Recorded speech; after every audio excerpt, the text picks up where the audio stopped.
Introspection Volume 2. Author, Yogacharya Shri Suresh Kumar Makam. Ph. +91 9448277075. +91 7892193475. https sites.google.com/sites/Layavisthambraman. The 20th of March 2022. 9:55 a.m. Indian Time. Countless are definitions about present-day man of our times of today. But with the following expression of Shri Babuji Maharaj about present state of existence of man. As he quoted in the book of Reality at Dawn. In the chapter of Realization, in one of the paragraphs which begins as follows. May be appropriate and proper and also suits to the present day and matches with our quest. In our present state of existence we are revolving round and round within the sphere of grossness. Our only hope lies in pushing our way right across towards the center or the root cause crossing the finer regions one after the other. That is the essence of the spiritual science. The root cause of the entire universe from the finest to the grossest is the innermost center. The base or zero. We may call it as God or Brahma. God created man in his own image, as Lord Christ said in the Bible. And about the man's creation, Shri Babuji Maharaj has given in detail, and I am quoting the following paragraphs. The composition of a man also is exactly the same as that of the universe. Just as behind this solid external universe there are innumerable others of the finer and still finer type, so behind this gross physical form of a man there are numerous finer and still finer forms of existence. The outermost form is the gross body, or Sthul Sharir, behind which there exists the astral body, Sukshma Sharir, and the causal body, Karan Sharir. Besides these three outer forms there are innumerable other ones which are so fine and subtle that thinkers do not call them as bodies but only as fine coverings round the soul. It is really very difficult to put a name for each one of them, which may be countless. With all these innumerable forms, from the finest to the grossest, the man is in existence in the material world as a true copy of the universe or the entire manifestation of God, represented by a complete circle from the outermost circumference to the innermost center or zero. Now, the innermost center or zero of a man's existence and that of God's manifestation is really the same. Realization of God means the same as the realization of self and vice versa. All the universe came into existence from the same point, the zero, through the process of evolution. Similarly, man's existence too developed from the same point. Finally, at last, the God is completely defined and full with finality. The long-last search and quest and yearning of the mankind and prayers of the mankind were heard by the ultimate, and the blessing is in the form of Adi Guru Mahatma Samarth Guru Shri Lalaji Maharaj, the Divine Light, and Shri Babuji Maharaj, Ramchandra Ji of Shahjahanpur, the Personality, the Yuga Purusha, who did complete the definition of God in full form. The godly and spiritual states as the region of the heart, the region of mind, the central region, the center and the final state, and the lowest region he named it as Pindesh. It comprises of various subpoints located in the chest. It is the center of Panchagni Vidya, so commonly spoken of in the ancient literature of Hindus. And in this state a person can be in a position to conduct petty godly works interested to him. In the words of Shri Babuji Maharaj, his sphere of work at this state is a small locality, a town, a district, or a division. The nature of work he does is the proper adjustment of everything in action within his jurisdiction, in perfect accordance with the demand of nature. He introduces the required elements within his sphere, and removes the unwanted ones. His designation is known as a Rishi, and his designation is known as Vasu. The next higher in rank is Dhruva. He enjoys mastery over Brahmand Mandal and falls under the category of Muni. His sphere of work is much larger, and he exercises authority over the Vasus. His duty is to look into the cleaning of the atmosphere of all unwanted thoughts and ideas prevailing within. Besides his routine work, he is also to look to numerous other duties interested to him for the time being. The state is acquired after the thorough illumining of the region located in the human frame within the Hilam shadow. Higher above is the position of Dhruvadhipati, who directs the works of Dharuvas. The state is acquired after gaining the mastery over the point of navel, Nabhi. His sphere of work extends to the whole world, but his work is similar in nature to that of Dharuva. Besides his routine work in connection with the cleaning of the atmosphere, he too has to look to casual events and incidents happening at different times. His godly functionaries are highly developed souls of great caliber who work strictly in accordance with the will of nature in utter disregard of the feeling of individuality or self. Their working is automatic and mechanical, and they have no personal choice for discretion in any matter. The position of Parishad, who is above Dhruvadhipati, is bestowed under rare circumstances when nature stands in dire need of it. He regulates and directs the activities of the various subordinate functionaries mentioned above, and imparts various duties to them, reserving for himself only the most important ones.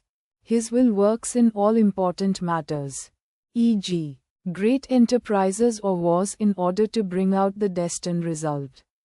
He works all the destructive and constructive plans of nature. His sphere of work is confined to this world only. The state is acquired when a man gains complete mastery over the central point of Sahasradala Kamal. The position of Mahaparishad is the highest in rank. It is the last godly post, and is very rarely bestowed except when nature stands in urgent needs of drastic change or an overhauling of the world. He enjoys the highest power. It starts from the right region of the occipital bone, as given in diagram No. 5 in the chapter entitled Central Region, in the Efficacy of Raja Yoga in Sahaj Marg. Once, way back in mid-1995s, in an informal chat, Shri Rao Saheb has mentioned, stating that Shri Babuji Maharaj had told him about Shri S. P. Srivastav's awakening of his Kundalini state. भाई, उनको तो हमने central region में ल गए हैं, और कुंडलिनी एक बच गया था. कुंडलिनी अवेकनिंग भी तो ज़रूरत नहीं है, क्योंकि it is needed for the natures work. फिर भी हम सोचा है बाकी क्यों रखे, इसलिए हमने उनकी कुंडलिनी अवेकनिंग कराया. वो अवेकनिंग से स्पिरिचुअल प्रोग्रेस में कोई मदद नहीं होती. The great progeny of the great master. How they work? All the progeny of the great master have the spiritual bodies in full and complete, and their spiritual progress will be at the pinnacle, and it will lead to their lot instantly when their physical veiling takes place. In one of the instants, Shri Babuji Maharaj had mentioned to somebody in the presence of Chanabasappa of Kalburgi about the state of Shri Sarvesh Chandra Saxena as, भाई, सर्वेश ने पैदा हुआ जब मैं central region में था. वो पैदा से हाई सेंट्रल रीजन में है. The source and emergence of godly states and spiritual states are the direct result of training module, and by the great master, and the certain means of Raja Yoga as Shri Babuji Maharaj defined. In the words of him, to begin with the Pindar Desh, Rishi known as Vasu, to the state of Mahaparishad, which are marvelous attainments of Raja Yoga, which a man can achieve if he is really earnest about it, and proceeds along the right path under proper guidance. And the importance of the training is clearly mentioned by him, Spiritual states are countless, and it is only possible to count all the spiritual states in a given point of journey, and if it is in defined, godly, or spiritual state. Further light need to be thrown to understand clearly the above statement. Let us begin our quest with the spiritual heights and spiritual states of our ancient wisdom of India, in the arena of faith, which is the source material for the subject matter of spiritual states. To begin with, and later on you and I can expand our quest to other parts of the global faiths in which is spread, which is in the mankind and is born out of living of mankind evolution. Human race living in spread in other parts of the globe. Mankind evolution means into other orders of faiths, which appeared as ways and means and are different and paths are varied. It may be appropriate here to quote from Shri Babuji Maharaj words about the revelations of Vedas. If the Vedas got revealed in the Icelands, at that time sages wouldn't have made it mandatory of taking bath to begin the worship of God, and it is one small example to quote, which throws light upon the subject matter of analysis of spiritual states and faiths in relation to the spread upon the globe with different climates, time zones etc., which becomes criterias of importance and also need to be taken into consideration while attempting to analyze from the present time as 0-point time, and to go back and go forth into the times of mankind history of evolution. If we expand this guidelines of Shri Babuji Maharaj for the convenience of understanding, as Shri Babuji Maharaj has bestowed upon us a freedom in Vale, and cautioned us to tread upon a path of analysis with utmost care and vigil, as this availing the freedom is like lighting the candle from live molten lava. The subject matter of spiritual states and faiths can be considered as molten lava in general, and when it applied to any faith of the globe, and it is 100% sure if it is applied to our country and especially to Vedas. And that kind of expression is possible with Shri Babuji Maharaj only, and certainly not recorded by any personality or any spiritual masters of the year or present times. And when this expression was made by Shri Babuji Maharaj, the times of India was more rigid and orthodoxness was having iron grip on the psyche of Indian society. The boldness and courage was unparalleled from then to now, and it appears even into the future times. He said that spiritual matters have bearing of climate, food habits, dress code, relationships, tastes, of the mankind of the times and places, and while analyzing these matters to be taken into consideration and to be read as inclusive, as part and parcel of the living, in which only the source material.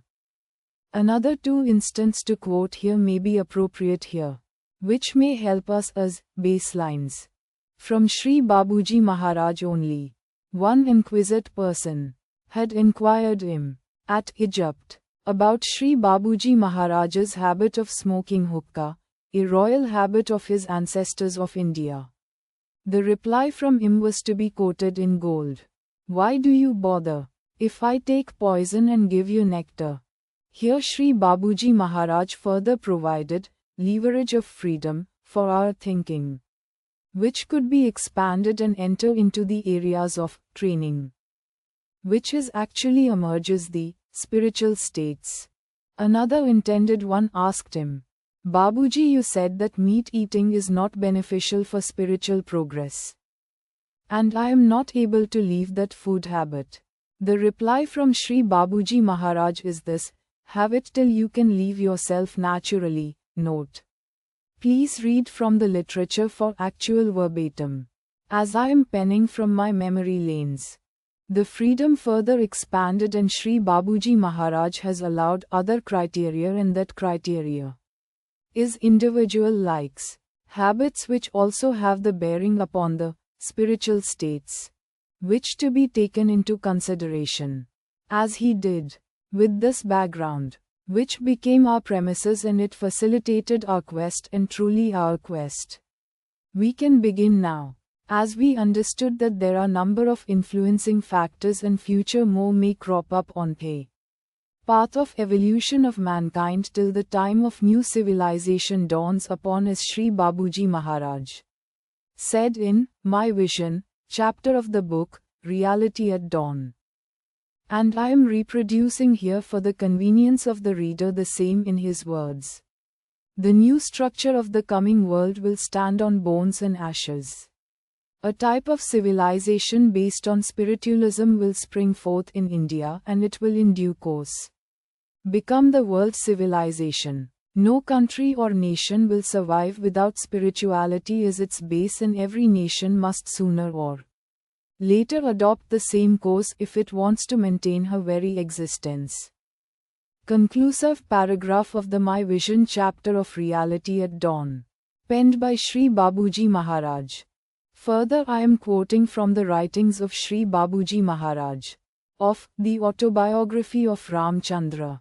The book which was published in the year 1993. By Publication Department. Shri Ramchandra Mission. Shahjahanpur, UP. 242,001. India. At Everest Printers.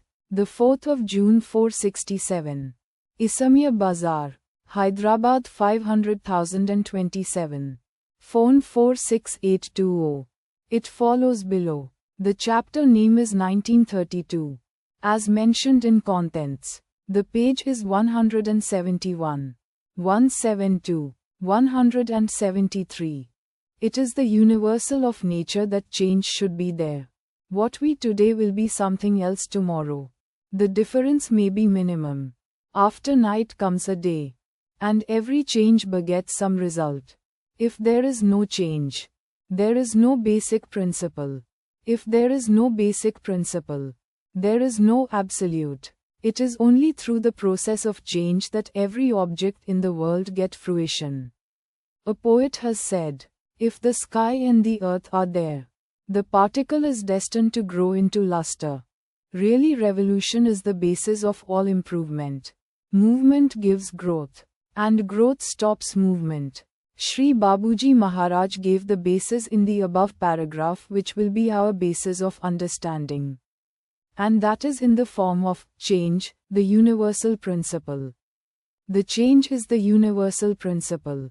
Let us pray to Him to guide us in our quest as we are to be considered as novice and attempts are to be accepted as attempts only if not anything.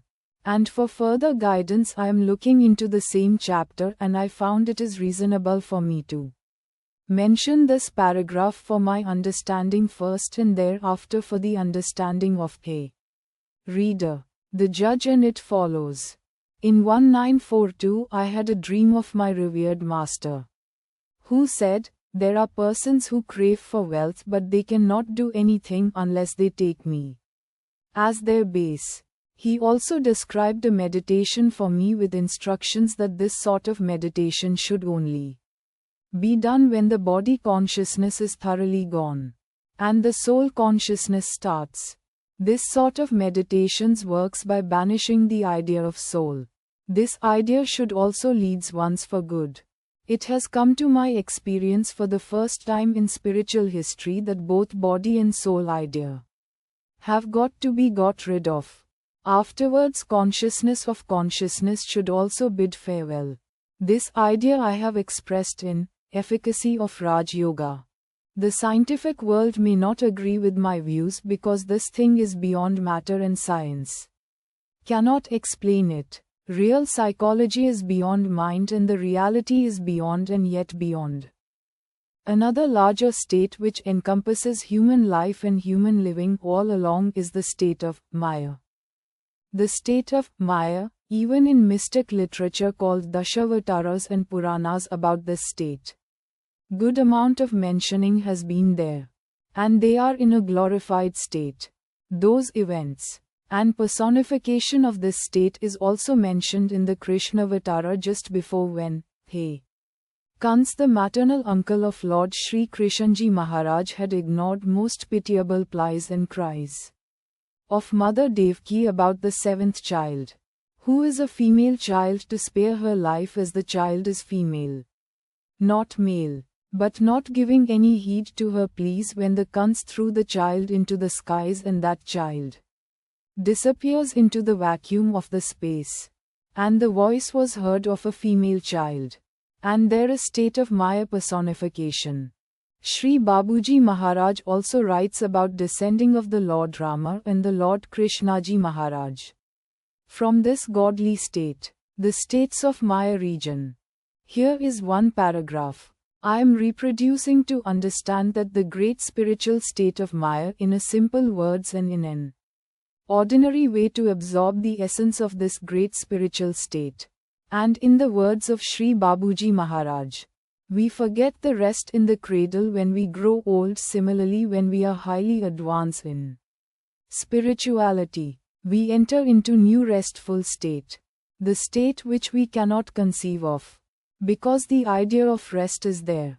And when the idea of rest comes into the mind, we begin to remember cot and pillow, and it becomes almost artificial. Artificiality can only be lost when we are free from both the negative and the positive ideas. In the negative you lose something. In the positive you gain something. So, when losing and gaining are there, you are in tune with Maya. Reality is also one of the spiritual states. And in a simple way to understand reality is, as is from the mundane point of world. But if you dwell deep into the state of reality, the great as well as simple explanation by Bhagavad Pada Adi Shankaracharya, if we refresh with that, it will certainly settles us with the basic precincts of reality, and the method of him. Bhagavatapada Adi Shankaracharya was self-query about you, rather I, and it follows as, who are you? If you are body, which one of you is the body? The body of a just newborn? The body of the crawling child? The body of the playing child? The body of the adolescent child? The body of the young and youth of a romantic age? The body of the prodha? The body of the old age, vridpaya? Oh, the body of the dead? Quote. Further query goes on, which one of your body is real? And which is you? If you are the body of the just newborn, where did that new body gone? And the query goes on, till the dead body. Still we do not have the answer for the reality. So to understand reality only as is not real. And truly it is not reality. And this analysis indicates that there is higher and deeper meaning of it. Living is also with the power, and understanding is also with the power. While living, doing is also with the power. Doing rightly with also with the power. Wrongly is also with the power. And the result is also the power only. The misery comes more and severe only by our wrong acts. So it is clearly the depth of thought to understand the reality. And that is a reality. And this with the analysis of Shri Babuji Maharaj. And it will dispel all the clouds of misunderstanding, and understanding descends in clear.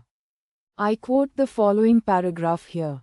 If we name rest as unrest and unrest as rest, then in the state of unrest we will say, I am at rest. But for this every body must taste both rest and unrest. This really depends upon the depth of thought. The ultimate base of every thought is reality, which give power to all that one asks for. The tragedy is that we go to the power alone, but not to the base of that power. Hence we commit wrong acts more than right one. The real character is formed in saintliness, and the suffering is half over.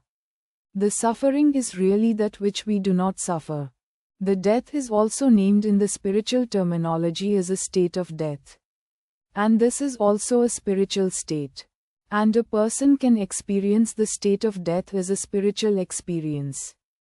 And to understand this, Shri Babuji Maharaj will help us and make us stand on the point that a state of death is a spiritual state. And the following is in his own words. Seeing somebody dying, my heart also longs to die.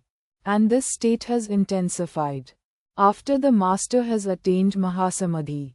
Though the shadow of the saint on this poor being was all along, yet complete vision of reality cannot be had, in the opinion of this humble self, until flight is made from the elemental cage. The longer the life, the greater is the danger of sins. There is an English proverb also, those whom the gods love die young. Fana baka e baka. These are the two highest spiritual states of the highest merit, which are grant only, been given to Shri Babuji Maharaj, which states are unveiled by Shri Lalaji Maharaj, the Grand Master, and perhaps it is he, the Lord, alone, named them off, in one of the letters to Shri Babuji Maharaj. Shri Lalaji Maharaj writes about it. The letter can be accessed and a serious reader can read about it from the book of The Truth Eternal, for the detailed explanation. The final state of the spirituality and pinnacle of all the states of spirituality is the state which had been given to Shri Babuji Maharaj by transmission, and the result to express the effect of transmission in the words of both of them is in this following couplet. I become thee. Thou becomest me, I become body, thou becomest soul, so that no one may henceforward say that I and thou art separate. /quote. The above said state when revealed and established, Shri Babuji Maharaj further expressed how it has got culminated into finality and the final stage. And the following are the excerpts from his own writing, and they are quoted below to descend upon proper understanding. It is an attempt to connect and bridge the gap. I now began to feel that the blessings of my revered Master Samarth Guru Ramchandra Ji Maharaj of Fatehgad was pouring into every fiber of my being. The condition I felt only experience can enjoy. My condition began to open up and I began to enjoy the real spirit of reality. Quiet am I. Quiet is the beloved, quiet the night, quiet the moon, all is lost in the cup of wine divine. In the next series, my life will appear as the Master, as my Master wished. In one of my informal chats with revered Raghavendra Rao Saheb, requesting him to explain about a spiritual reach under the proper guidance by an able guide guru on the spiritual path upon attainment of which the falls of an individual spiritual elevation ceases to happen. Gently, he nodded and said, yes, yes. With a bewitching smile, he continued the following narration about the sincerity and honesty and studiousness of the pupil, and is backed with high degree of devotion, with high merit of loyalty, and with unparalleled love to Master. And the said pupil is living a dedicated life to serve only. When the Master got convinced, thence compassion oozes out as a natural spring. The oozing is nothing but the spiritual nectar. That nectar of spiritualness has the power and capacity to evolve and to elevate and to bestow a state called fana, and that unbounded compassion of the Master, Guru, has the capacity even to sustain in the state of fana. So, he not only provides the means but also grants thereafter he sustains to the spiritual states. After sufficient amount of time is consumed by the pupil in the state of fana, with a sustenance provided by the Guru, the great Acharya Deva, a kind of maturity develops. The eagle eye of watch of the great Master is upon him all while, like a surveillance 24/7. When he gets noticed that the right kind of maturity is taking place in the pupil, the Master further charges it with the necessary power and capacity to complete the process of maturity needed only with his clear intent to lift the pupil to the higher state. When that is completed as per his expectation and standard, the said spiritual maturity, he pushes him further to the next level. depends upon the kinds of sanskars of his past lives and also of his present lives of characters and vagaries of behaviors which will play a role in scheming and deciding the kind of cleansing needed to effect upon so as to minimize them and set out the obstructions on the path of progress. And that scheming of layout of action and execution he completes it. Thereafter he sets into motion again the course of action for the preparation, evolution, manifestation and creation of a befitting state, which will be heralded a new spiritual era in the spiritual life of the pupil, which was unheard in all of his past lives and janmas and was never could be imagined or dreamt or even think or dream of any mighty stalwarts of the spiritual field.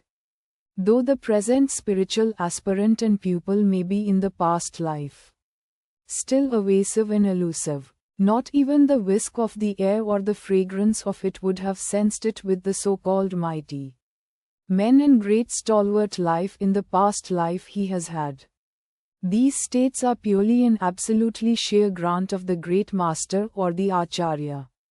With all that and the above-mentioned processes, the said pupil on the path of spiritual journey is moved further and enabled to cross 2.5 regions in the central region.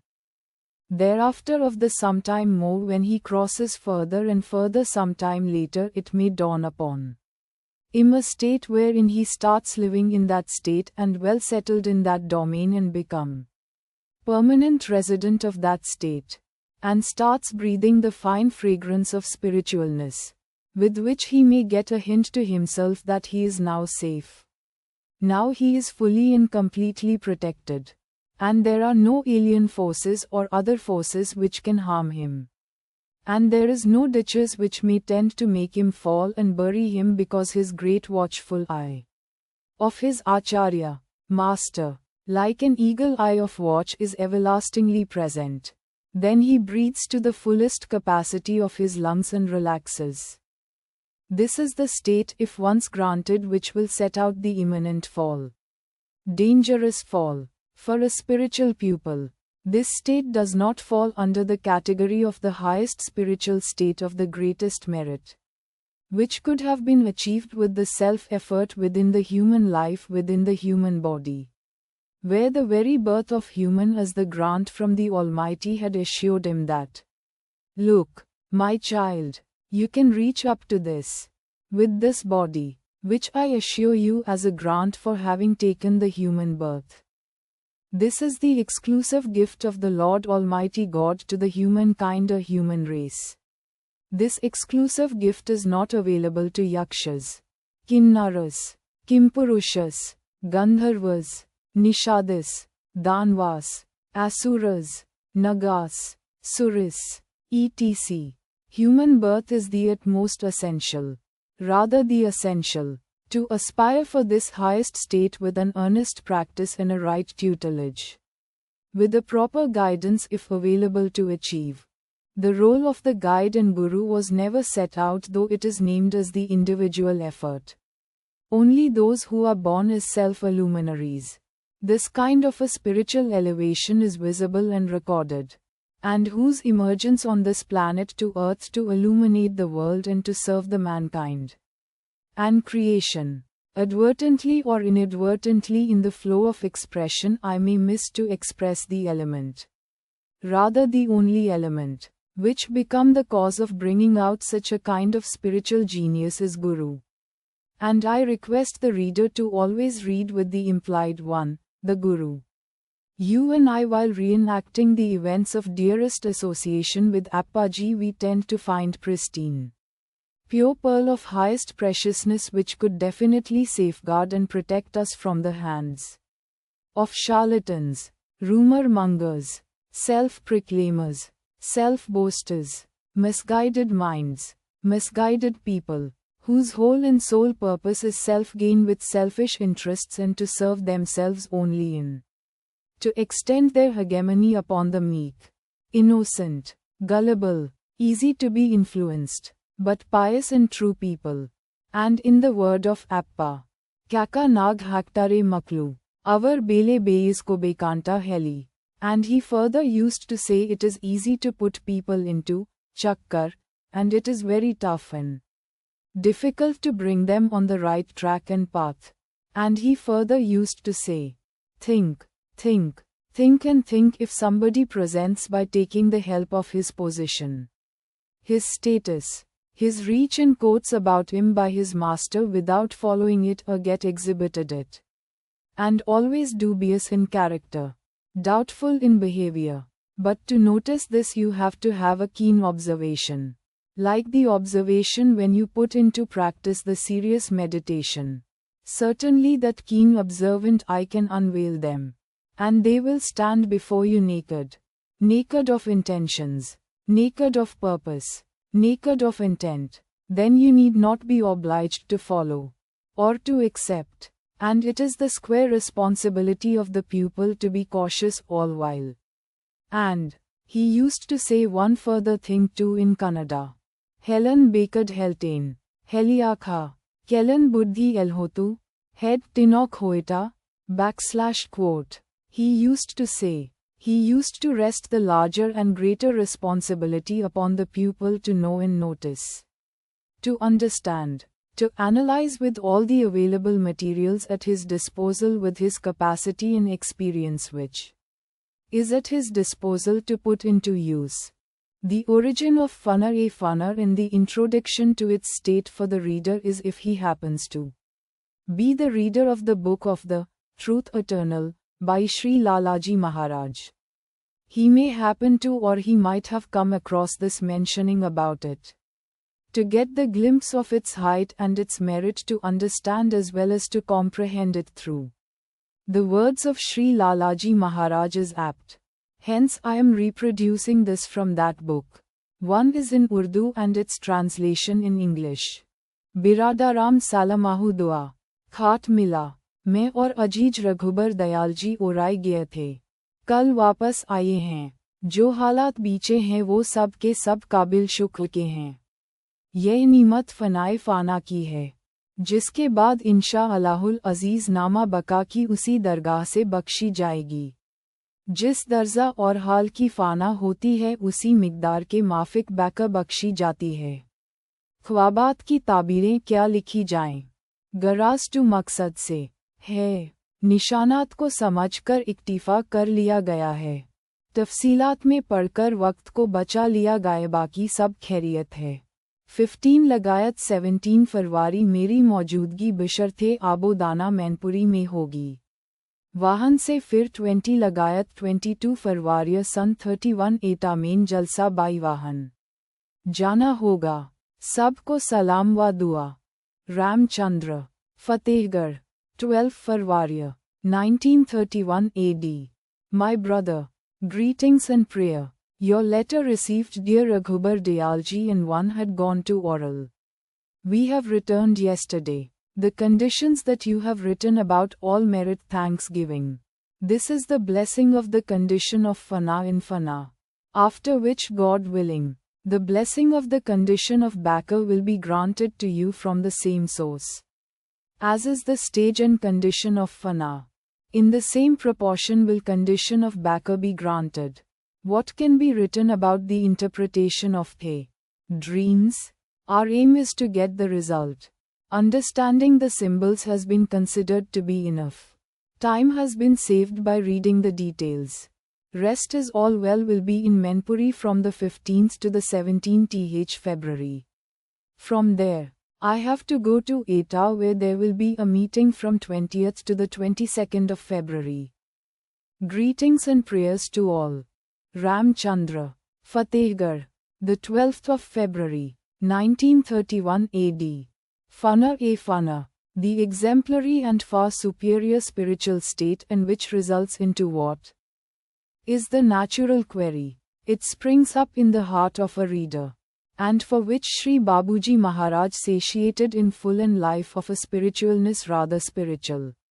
Life thereafter the dawn of the great state is followed in the following paragraphs in his own words. It is for the convenience of the reader to get the glimpse of that state. From the book of Autobiography of Ramchandra, in the pages of 168. 169,170.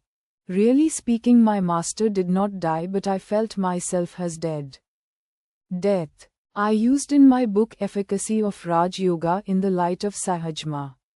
Term, living dead. This is the condition felt when becomes absorbed in absorbency, funner, funner. These conditions can be best explained in a negative way. I give my view in the worldly way. When the impressions of the past becomes very active, then nature brings death as a pause for rest, so that one may be fresh in the next life to undergo the result of action. Now we come to the spiritual standard of life. Here death means the oblivious state of mind which rejects all that is there. As to how it happens, I am giving you my own view. The tendency of the mind is that it ejects what it gets. That is why man feels the rush of thoughts all the time. Thoughts are like the dust which flies with the air, but constructs no building because they have no power in it. When you give them power, they become strong like the mound of white ants. Everybody has got life, but we have to seek for life in life, which ultimately merges in its own essence, at one given point of time in India. The God is the final state is defined as Shatchakrabedhanam, unfurling of the Sahasradala Kamalam, awakening of the Kundalini, which were named as the finality and the complete of the godly states and spiritual journey is a finality and the final state of God. And they further declared there is nothing beyond. And there are a quite number of symbolical presentations are available. It is in the Hindu philosophy. Efficacy of Raja Yoga. People generally think of the heart as made of flesh and blood only. Whenever the idea of heart comes to them, they locate its position as that of the heart made of the things said above. This is one of the limitations in viewing the heart region in its broader sense. It is really a vast circle covering everything inner and outer. The things after the first mind all belong to the region of heart. All the lotuses or chakras are set within its limits. In other words, they can well be called a part of this big region. The stages of human approach are lying hidden in it. Superconsciousness lies there. Sushupti is a part of it. We are all playing like ducks on the water in that region. The stage of intercommunication with the liberated souls of the brighter world starts from this place. Individual mind plays its part in this region. It is the main artery of God. We cannot reach Him unless we proceed through it. Narada is playing the tune in this region. I open a secret of nature. We worship Vishnu, thinking Him as our God. I may disclose His strength today. He only keeps the different particles in order to keep up the creation. His circle of work is within this region. No god or devata can ever boast of crossing this circle. It is but for a human being who has at his command the power and means to do so. And thus his flight is far above that of the gods. It is really we who give them power by the force at our command. I use the word we for the personalities who have crossed this region, i.e., the heart region, and entered the region described as the first or supermind of God. Nay, I am using this word for the personalities who have crossed even this region. Still, I am incorrect. I must say that it is for those who have gone far above the first mind of God. God is also quite differently defined in Jainism too. And in their symbolical presentation, they have presented it as the symbol on the right. The highest state is the ultimate liberation, meaning escaping the continuous cycle of birth, death and rebirth so that the immortal soul lives forever in a state of bliss. Link: https://www.bbc.co.uk/religion/religions/ataglans/plants.html. Nirvana, or the liberation from cycles of rebirth, is the highest aim of Buddhism. In Judaism of Jews, God was defined with its final state, which will get expressed in the human system in a symbolical way. And the following is the final state and is symbolically expressed. Here, the Godhead refers to the eternal, omnipotent and omniscient creator of the universe, and the source of morality. https en.wikipedia.org/wiki/god_in_Judaism. In Christianity, many branches of Christianity have also quoted as the final state of God with the finality, which were depicted symbolically according to their faith in that branch. The following are Catholics, Syrian Catholics, Protestants, Anglicans, Lutheranism, Methodism etc. God in Christianity is the eternal, supreme being who created and preserves all things. Christians believe in a monotheistic conception of God. God is only one, which is both transcendent, wholly independent of, and removed from, the material universe, and immanent, involved in the material universe. https en.wikipedia.org/wiki/god_in_Christianity. Zoroastrians believe in one God, called Ahura Mazda, meaning, wise Lord. He is compassionate, just, and is the creator of the universe. Ahura Mazda is omniscient, knows everything, omnipotent, all-powerful, omnipresent, is everywhere, impossible for humans to conceive, unchanging, the creator of life, the source of all goodness and happiness. Sunni and Shias of Islam both believe in oneness of Allah and follow the Holy Quran. God is conceived as absolutely one, unique, and perfect, free from all faults, deficiencies, and defects, and further held to be omnipotent, omniscient, and completely infinite in all of his attributes, who has no partner or equal, being the sole creator of everything in existence. Islam emphasizes that God is strictly singular, all-merciful and all-compassionate, whose mercy embraces everything. 9. Who neither slumbers nor sleeps, nor is obnoxious to decay nor death. https en.wikipedia.org/wiki/god_in_Islam. Spiritual Journey of Shri Raghavendra Rao. From Babuji Maharaj's Letters. 303.1955. First letter. In this letter Babuji Maharaj tendered his help in spiritual practice. The 12th of October 1955. Shri Raghavendra Rao started the practice of meditation. OCT 1955. Shri Raghavendra Rao met Shri Babuji Maharaj for the first time in Shahjahanpur. MAY 1956. Second visit to Shahjahanpur. Authorized to work as a preceptor. First branch of the mission at Gulbarg in South India declared open under the supervision of Shri Raghavendra Rao. The 27th of June 1956. I have completed your journey of all the points of Pind. Now your place of journey is Brahmand Mandal. The 28th of January 1957. By the grace of God, your journey of Brahmand Mandal is over by more than half. The 28th of July 1957. It is a pleasure to note that you are experiencing a subtler condition. This is the characteristic feature of Par Brahmand Mandal. The 13th of March 1958. A happy news for you is that you have crossed a region which I have named as Mobidabad in Persian and have come to the region of Ibd-ul Mobid. The 10th of April 1959. With cautious restraint I write that you have advanced ahead of Ramana Maharshi. The 25th of May 1959. The revered master says that you were at point G, and by the time this letter reaches you, you would have come to the point H. 206.1959.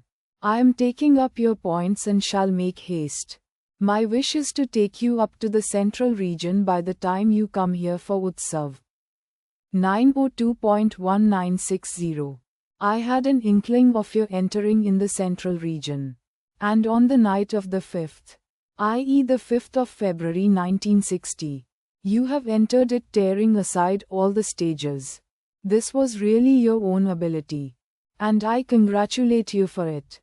The 16th or the 18th of July 1961, you are trying to enter the first ring of splendor. 908.1961. By God's grace I have placed you in the first ring of splendor on the 6th of August at 11:30 p.m. 401.1962. I am very happy that by the blessings of Master, you entered the second ring on the 1st of January 1962 at 11 p.m. You had developed an inclination to enter the second ring. Congratulations. The 10th of October 1963. Now I congratulate you on your stepping in the fourth ring of Central Region on the 13th of September at 4:58 p.m. Now you do not need any meditation or any puja. The 25th of September 1968. Your present condition is that of the vision of the Absolute, which is called the condition of wasal. Means union. In Sufi terminology. The 24th of February 1969. First of all, I congratulate you for the fact that your laya avastha in Brahma, absorbency in Brahma, has commenced on 11th of February 1969 at 8:25 am. All this is due to the grace of revered Lalaji Saheb. Otherwise a saint of such caliber is found once in hundreds of years. Obstructions. The 24th of March 2022. 11:55 am Indian time. A peculiar state I am passing through. After I recorded or penned 33 pages of descent of communication from above, which means from revered one, as obstructing intervention by some kind of occurrence in the upper strata, which is oriented to me, which I had been noticing in cleaning it constantly, which is obstructing descent of grace. When grace touched me, that, which, then prompts me to pen, write, type, dictate, which activity is above my head, by which an energy form get manifested, and that manifested format remains above the head and within me as well as it covers me with binding energy that gives birth to a peculiar state I am passing through. Mahamaya. The 25th of March 2022. 11 am Indian time. Maya and Mahamaya are the two godly regions of creation, whose mentioning is present during the Treta Yuga and Dwapara Yuga. And it has been mentioned clearly in the times of Ramayana of Lord Rama of Ayodhya and during the times of Dwapara about this godly power emergence and manifestation mentioned at the time of Lord Shri Krishna Maharaja prior to his birth in prison premises of Demon King Kansan, maternal uncle of Lord Shri Krishna Ji Maharaj, when the female child born to the Mata Devaki and Vasudeva parentage, and without minding or feeling about the female child, that too just newborn baby, the king wanted to murder it in a heinous way by throwing the child into the space and allowing the child to fall upon his open sword and get killed. Barbaric way of murder, and this is one small example of his demonic nature of the ruler demon king Kans. The child disappears in the cosmos, but a reverberating profound sound oozes forth from the cosmic region. Thundering voice issues forth and speaks in that the imminent death of Kans, and further says that I am the Mahamaya. During the times of Ramayana, almost all the great Asura kings from Ravana Brahma, son of the first Prajapati Kashyapa Muni out of 10 Prajapati, and his brother Kumbhakarna, sister Shurpanaka, and equally those Mayavik powers were available with Vibhishana, the younger son, and also the great commander of the army of Ravana Brahma, and the prince Indrajit, who is also named as Meghnad, who has perfect control over the clouds, and he is called king of clouds. Meghnad, who had perfect mastery over these Maya powers. It is not simple mention of power of mesmerism or hypnotism or magician powers. It is much more higher and superior and can never be comparable to the present-day tricks of mesmerism, tricks of hypnotism, tricks of skills of magicians of magic source. They are very, very superior powers which have been obtained as a boon or grant from the severe penance under the tutelage of Guru and with absolute dedication and devotion of their presiding deities. They were able to draw and use these godly region powers, and able to manifest the way of he needs and wanted, with the perfect mastery and control as well as the sole command at any given point of time at any given point of place upon the earth, in the clouds, and above the clouds, upon the waters, and within the waters, wherever they wanted to. And this power is ruling rooster upon all the kingdoms, kingdom of earth, kingdom of wild forests, kingdom of deserts, kingdom of skies, kingdom of insects, kingdom of waters. If you glance through the first 8 of the Dashawataras, except Buddha and Kalki, all the Danava kings had this power at their disposal, and who had power to draw and manifest and could cause formidable challenge to the Suras or Devas. All the time, whenever there was a descent of the divine form of Shriman Narayana or Vishnu Avatara to defeat and to re-establish order and rule as they deemed fit of the times, this power of these regions was amply used. In somewhere in the quotation, in intercommunication, Shri Babuji Maharaj himself quoted the descent of Lord Rama from the region of Mahamaya from the farthest end. That is the reason the Lord has all the qualities of a perfect human being, called Maryada Purushottam, human birth, dignity and decorum upheld in the pure form into the pinnacle of human values. Lord Shri Krishna Maharaj had come down from the core of Mahamaya region. Hence the power was at his disposal. And he has the absolute command over the nature. And all his life he is the full footprints of miracles, clearly indicating that it is the pure absolute godly region and he is having full of it. The following are the exact words from Lord Shri Babuji Maharaj from his book, Reality at Dawn. Chapter 2. The Goal of Life. Now I come to the point what the real goal of life should be. It is generally admitted that the goal must be the highest. Otherwise progress up to the final limit is doubtful.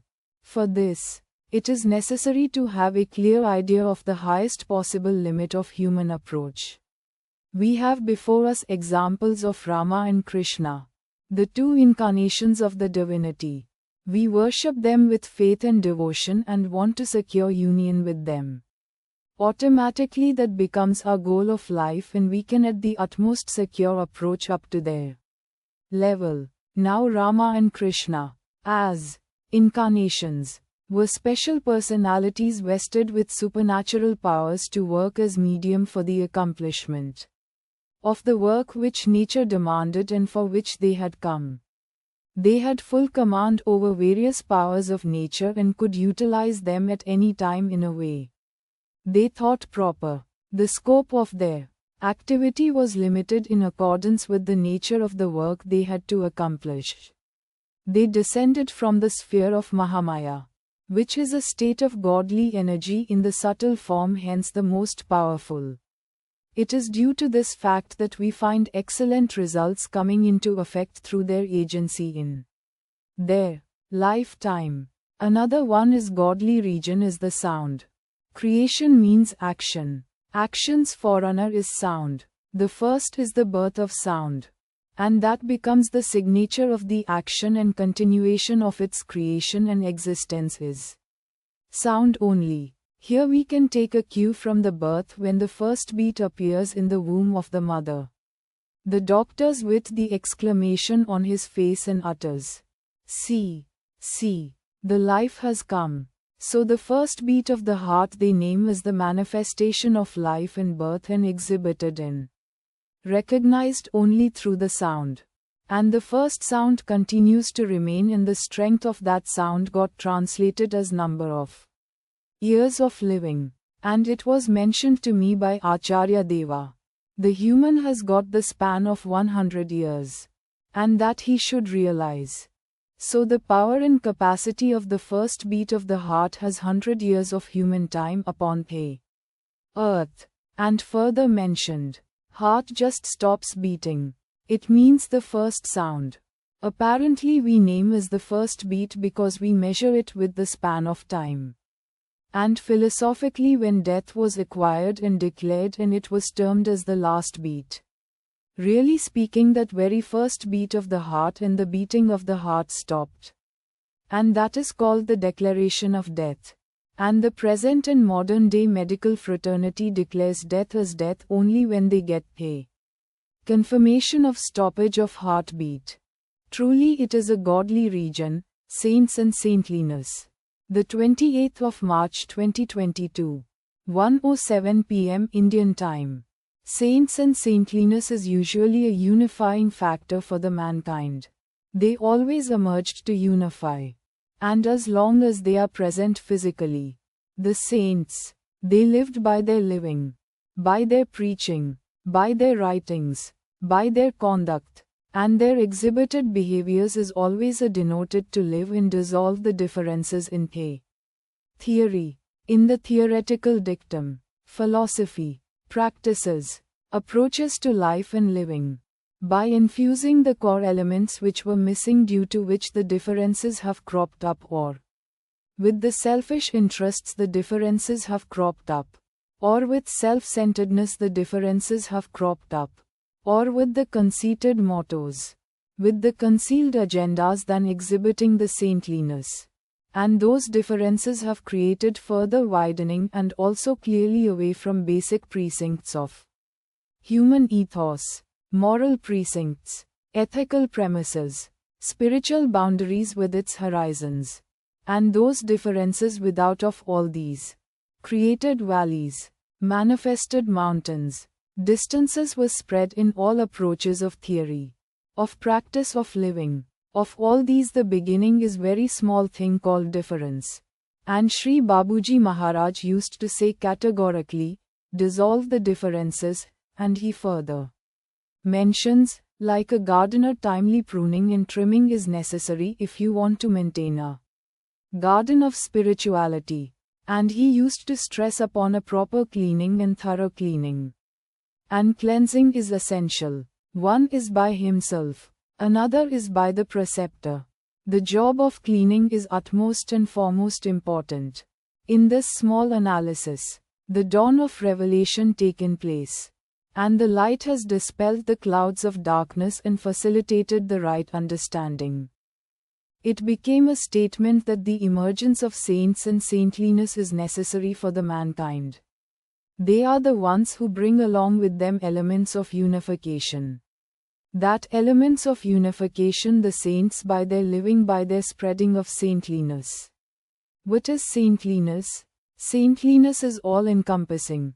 It encompasses all the members of the creation. And creation principles too, with oneness. No differences. Same. It is only one. But with all the member elements existing, as is, in supporting the creation principles. These are the same principles which are presented in all the nature principles. To begin with, the earth soil supports every kind and any kind of a seed without any discrimination. Allows every living thing to sustain from her if there is a necessary of sustenance from the earth. Maybe kingdom of insects. Maybe kingdom of animals. Maybe the kingdom of wilds. Maybe the kingdom of skies. Even the kingdom of human sustenance. Even it hold the kingdom of water. And it supports all the kingdom of water life, thereby supports life sustenance elements in the air. Assists the formation of clouds, and it is all being done without any discrimination and differences. Though the distinction and difference is the signature of the nature, its approach is uniformal and unifying. And uniformly the earth paves the way for the air to gather the necessary elements from all its sustained elements again for the sustenance only. And it also further allows sunshine, moonshine and all the other celestial objects, rays to fall and absorb only to sustain uniformly and with one principle called unifying principle. It unifies every elements, every ray of sun, every ray of other celestial objects. And by that process of unification only the creation is able to sustain and continue. Apart from these, the unification principle is vibrantly visible in the principle of evolution too. When the union takes place, birth emerges, and birth emerges to unite. Though the branching is another factor. Coming back to our original point of the saints and saintliness. And if we apply the same above to the saints and saintliness, we end up into finding nature and naturalness as their existence, with the same properties. Now if you observe the creation which is in a gigantic existence with the vibrancy, dynamism as its cause, it appears when oriented with the final outcome of all its cascading effects. It appears to be that there is a purpose in this great manifestation. And the purpose got completed or fulfilled when unanimated matter, unanimated creation manifested as the first stage, broadly speaking, and the next stage is animated creation upon the beloved earth. But these are all without the emperor, the sovereign emperor, and that sovereign emperor is yet to come. It might have consumed millions and billions of the human time for the God Almighty Lord to conceive the divine design of the sovereign emperor, with an absolute authority, rather to say, that very God Almighty Lord Himself has come down upon the earth with His own divine design. Flawless, spotless purity, that very divine has graced upon the earth first with different bodied existence, who roamed freely every nook and corner with that very godly light which they brought. As they are the godly forms, igniting taken place, creation began to emerge, and the godliness started flowing out, in order to sustain the creation from which the principles were observed named as principles of creation, and that led to innumerable principles, and those principles became source and basis of research. When all the animated kingdoms are manifested upon the earth, pinnacle and culmination of a animated creation, a sovereign emperor race has emerged physically too, and that is the human. And all the animated creation including the human is the divine design. Perfect in form, perfect in shape, perfect in functions, perfect in elements and properties, and perfect in living, which remained in existence for so long a period, and it will stand and sustain again the so long a period. Undoubtedly, the animated creation, the inanimated creation is also of the divine design only, but it is in the form of matter. The same gracefulness, beauty, elegance, strength and power, so on and so forth adjectives can be given. But they all become very small and very little expressions when compared to their existence. Both the inanimate and animate creations are the masterly strokes of the Creator. We can conveniently use the term, the Creator. Well-soaked godliness with godly designs emitting only godliness. Fully absorbed in sanctity, the effulgence of which is purity has become the signature of the Creator. And everything is in abundance. The godliness is in abundance. The sanctity is in abundance. The effulgence of purity in abundance. Forms and formats are soaked, absorbed only in godliness, leaving no element other than that. The creation is unfurled, in which the sovereign human to live and to rule.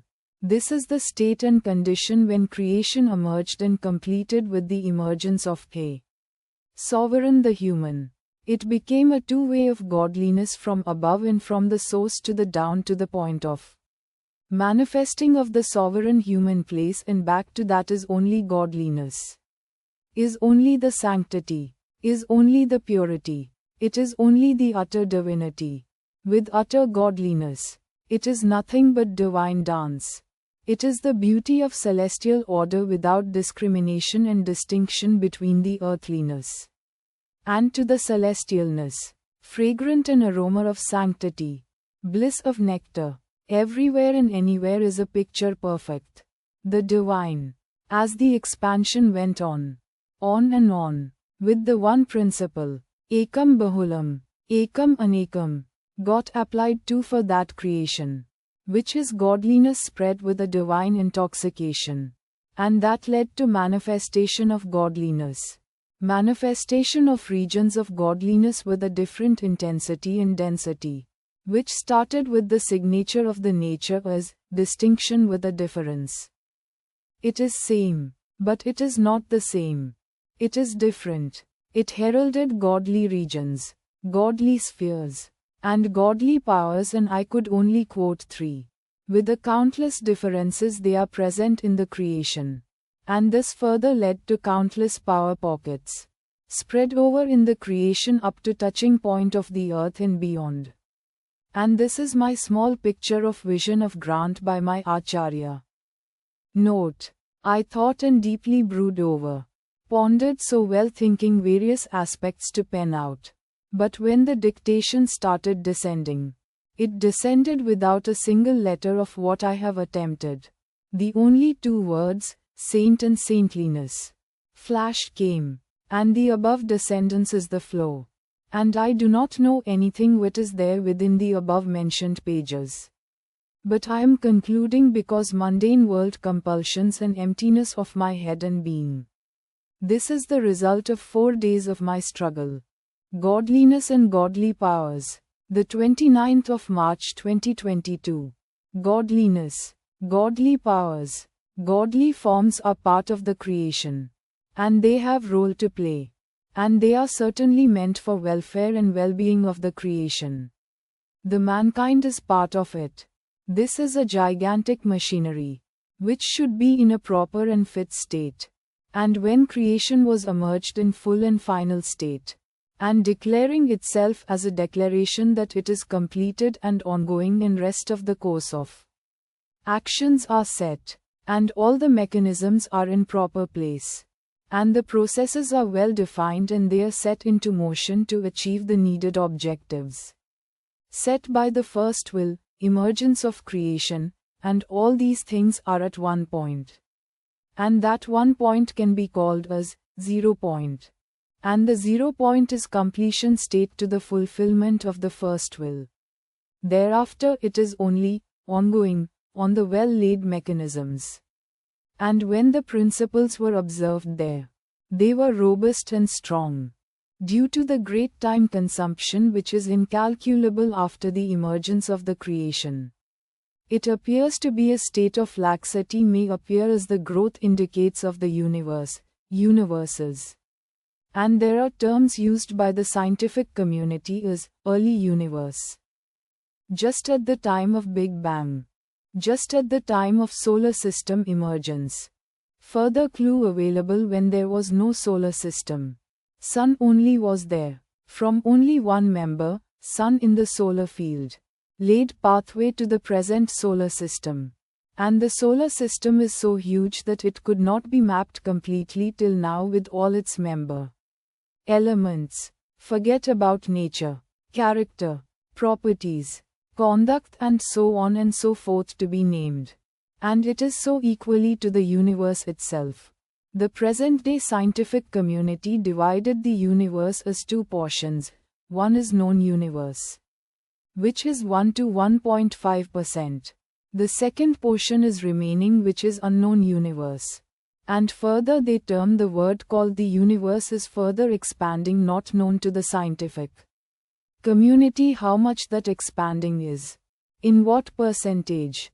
The above mentioned observation is about inanimate kingdom, whose management is done by the universal dynamo. And further it is named as a nature's gigantic workshop. And nature's gigantic workshop term is inclusive of animate kingdom too. Shri Babuji Maharaj does mention in his expressions the terms nature's workshop, individual dynamo, and universal dynamo. 2. And further he expresses it is easy to handle, to affect, to bring in order in the universal dynamos, and it is very hard and difficult to bring in order and affect changes and train the individual dynamo.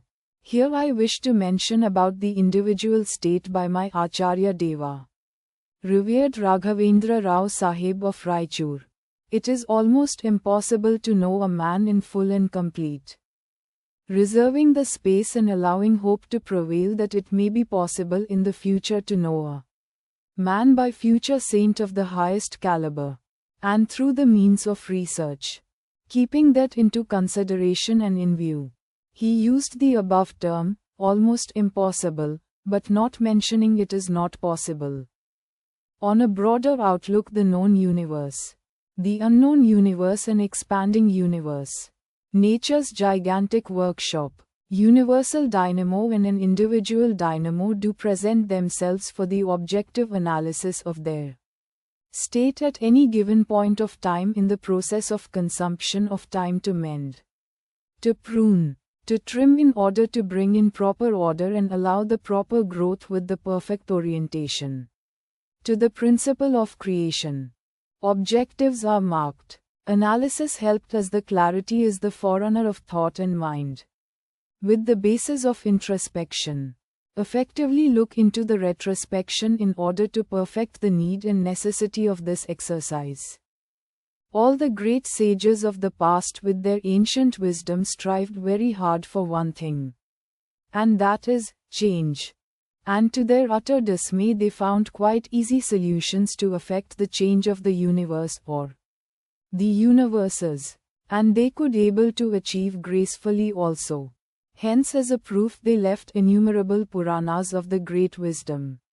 Least we can consider them as great literary works, and their power of thought and mind of the writers. And it is full of mystic expressions. And those expressions has all the ingredients to stir any great mind, and make him to think, rather begin thinking about it. And with a very minimal, even with the lame mind or a small mind which will accept and allow a small view that it cannot be set out as false. And further it supports that the view that they are expressions of a sound mind with a healthy body. And then only it is possible to come out such a mind-boggling expressions of the Puranas, mystic writings and great epics, mantras, chants, hymns.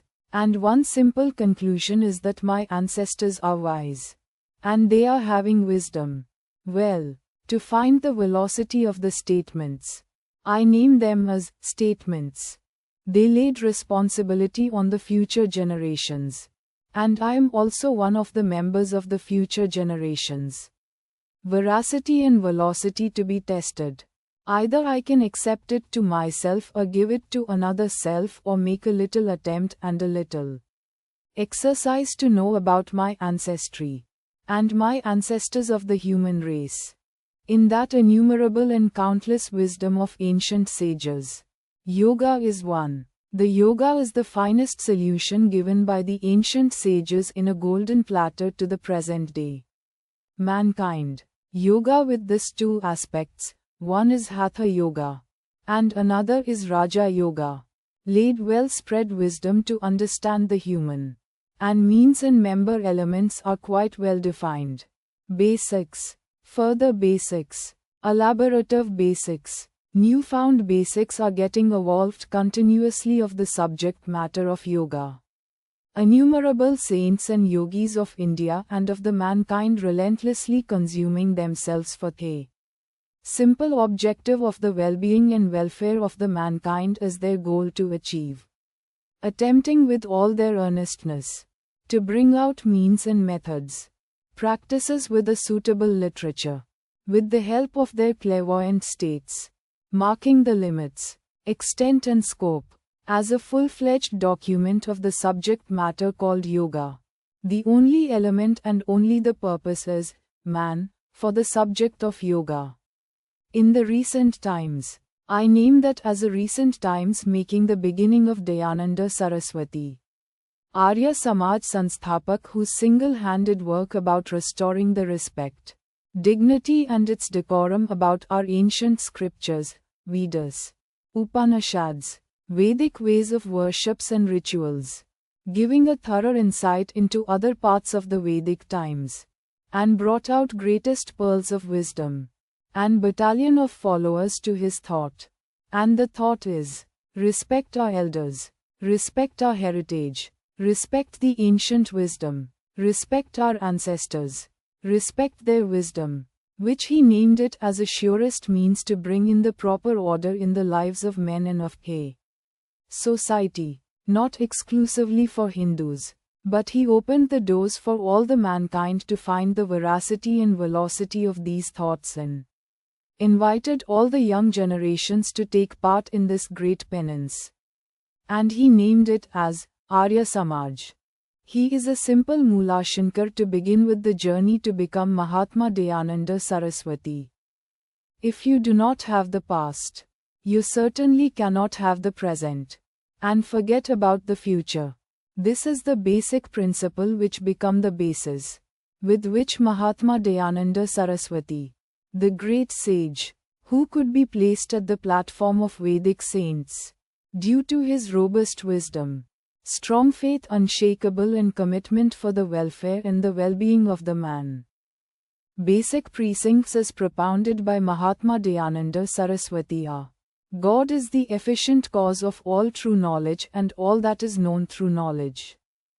God is existent, intelligent and blissful. He is formless, omniscient, just, merciful, unborn, endless, unchangeable, beginningless, unequaled, the support of all, the master of all, omnipresent, immanent, unaging, immortal, fearless, eternal and holy, and the maker of all. He alone is worthy of being worshipped. The glory of the ancient scriptures and the texts of India, Radha Bharatavani, shining with the radiance, the journey began. Formidable marks and foundation was laid by him, by Mahatma, for the spiritual renaissance of India. Knowledge of ancient wisdom are the engines for the Mahatma Dayananda Saraswati. He driven out the superstitions clamored around and attached to these simple expressions of knowledge and wisdom, shading, clouding the radiance of the knowledge and wisdom of our sacred scriptures and texts. Brought in number of superstitious practices, fear as the basis, made it as a mystic, due to simple clarity not truly mystic. Those elements of knowledge, wisdom, language, hymns, chants, practices, mantras, rituals and remaining other member elements of worship.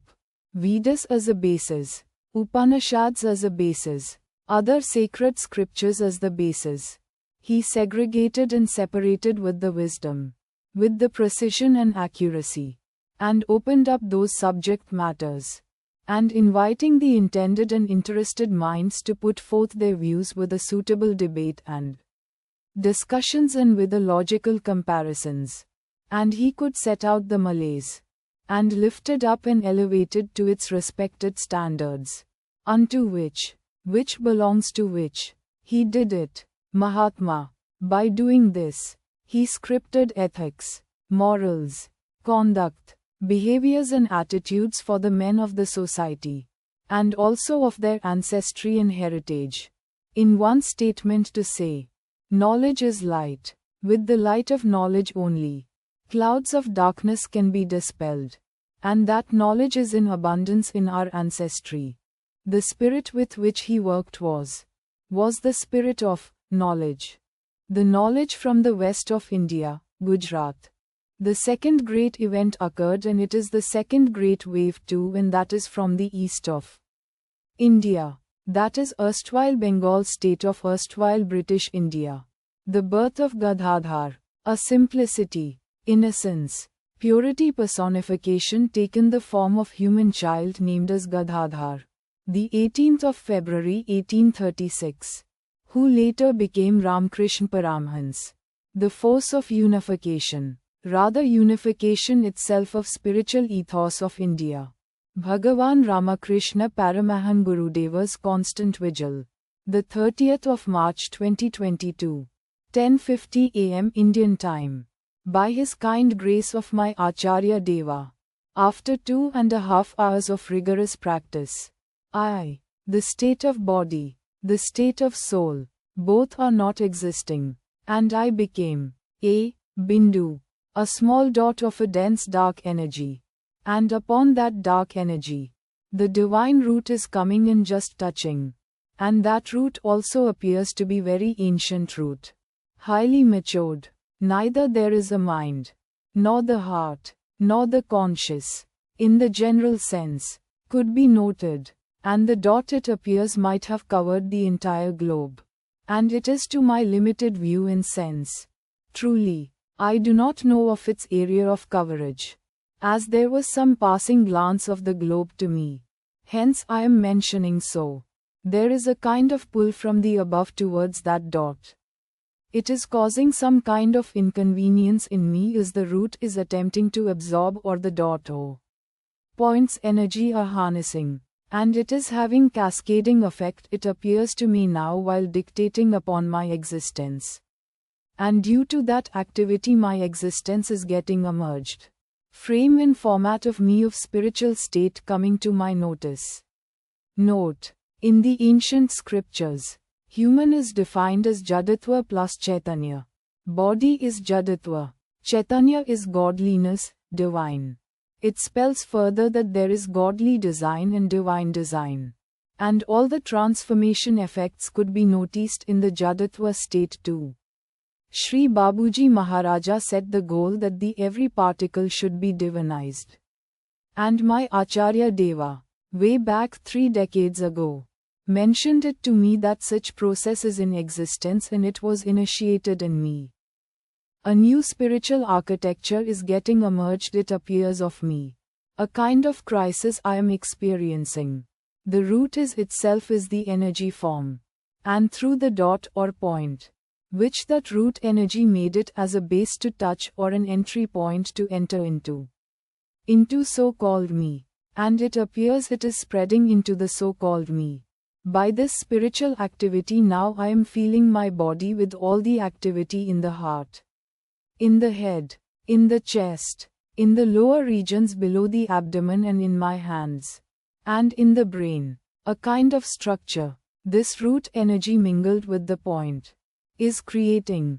I am able to dictate as well as observe the ongoings within my existence. But I do not know the purpose of this, of my Acharya Deva, of this initiation.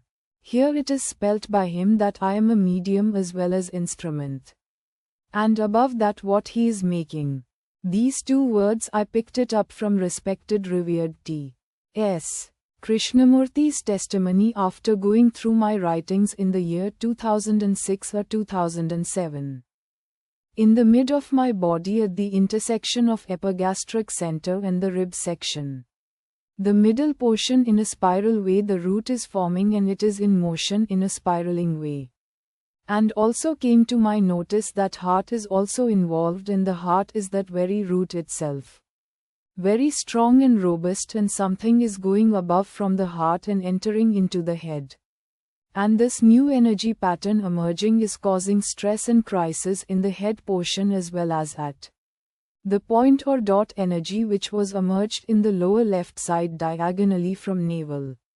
6 to 8 inches point exact location, just touching and a little above the groin of left side. Note: 6 to 8 inches means if I close my fist and raise my thumb, that is the size. Now that spiraling energy, spiraling root is in circular motion in the upper strata within the head. And it is in motion. And it is leaving an effect upon my bony structures of rib cage, shoulders and hands up to elbow of hands. And also it is causing a kind of a drowsiness in me. And there is a kind of lull in my lungs as if they are exhausted. My eyes are getting closed, and causing me the self-absorption state. And in that clean glance, in that semi-absorbed state, I am noticing that the entire root energy in upper strata, middle strata, lower strata is getting unified, becoming one, and I am unable to open my eyes. With the closed eyes I am dictating to Chiranjeevi Raghavendra of Brisbane. I am now at Bangalore. Normal body urges are emerged. Urge to pass urine. The dullness of spirit is fading. Usually my stay in a rousing spirit which my Acharya Deva keeps me. Contra to this is my experience. There is a process of severe unification is set into motion. And I am slow in dictation with pauses. In that me, that entire root energy which was pierced through the dot energy or point is getting merged. Losing its entity, but still I am observing root from the above is still connected to me. It transformed me as the energy form with a faint pencil stroke of body lines. It appears to me now that it is a charge from the above. Initiated by the kindness and love of my Acharya Deva. The process of enriching, it appears, which will set out the basic premises of, the energy or power is within the body only. And of the centers, bindus, flowers, knots and fruits of energy. The true storehouse of the power and energy is the divine store. And the capable guru of his caliber can command, can dictate, can orient, can draw, can bring it down from that august and noble house of the divine. And that any kind of the power, energy needed, and it can happen by his sweet will at any given point of time for the purpose which he designed. Then in the words of the great yogi, the great enlightened, knowledge personification, embodiment of light, Shri Aurobindo, used to say this kind of activities as, Leel, of the Lord.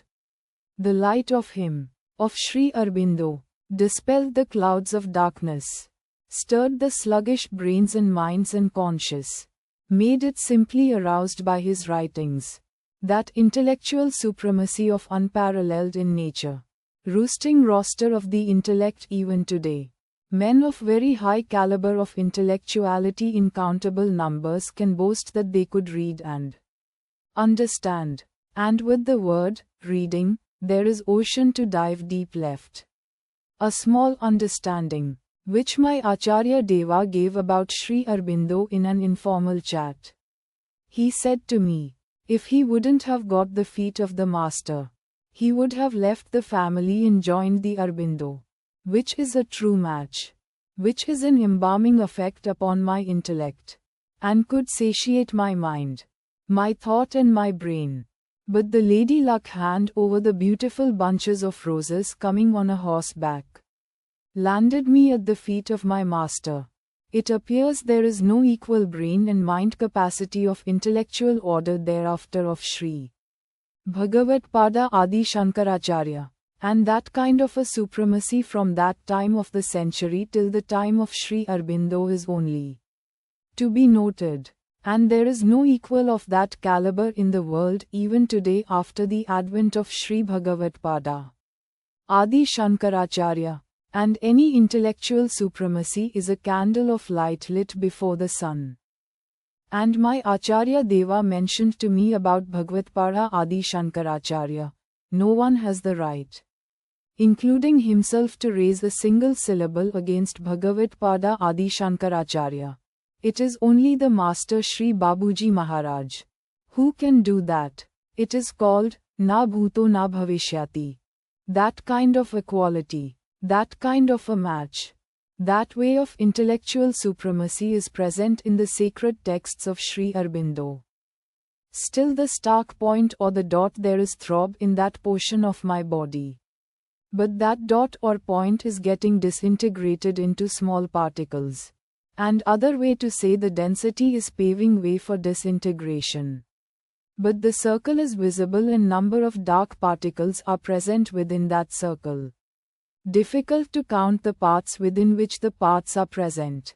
So to conclude that its energy is getting consumed by the divine intervention with the command of the Gurudeva under his guidance.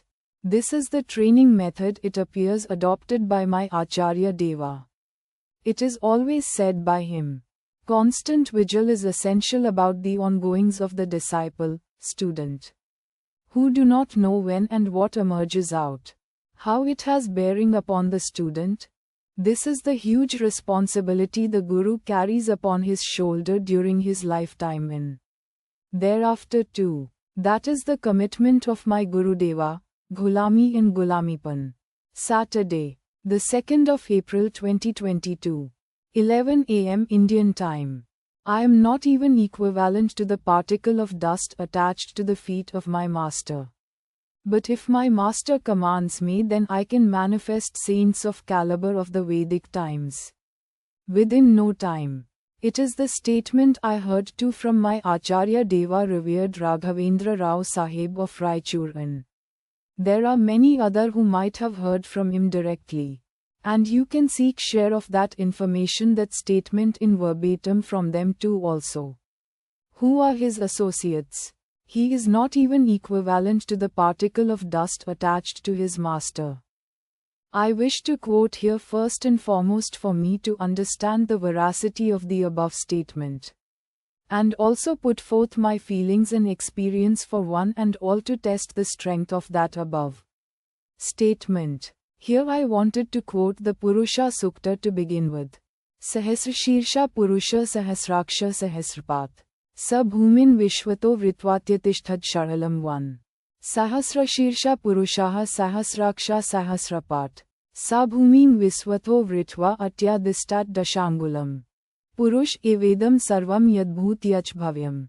Utamritavasyeshano yadnenatirohti 2. Purusha evdam sarvam yadbhutam yacha bhavyam. Utamritatvasyeshano yadananatiroti 2.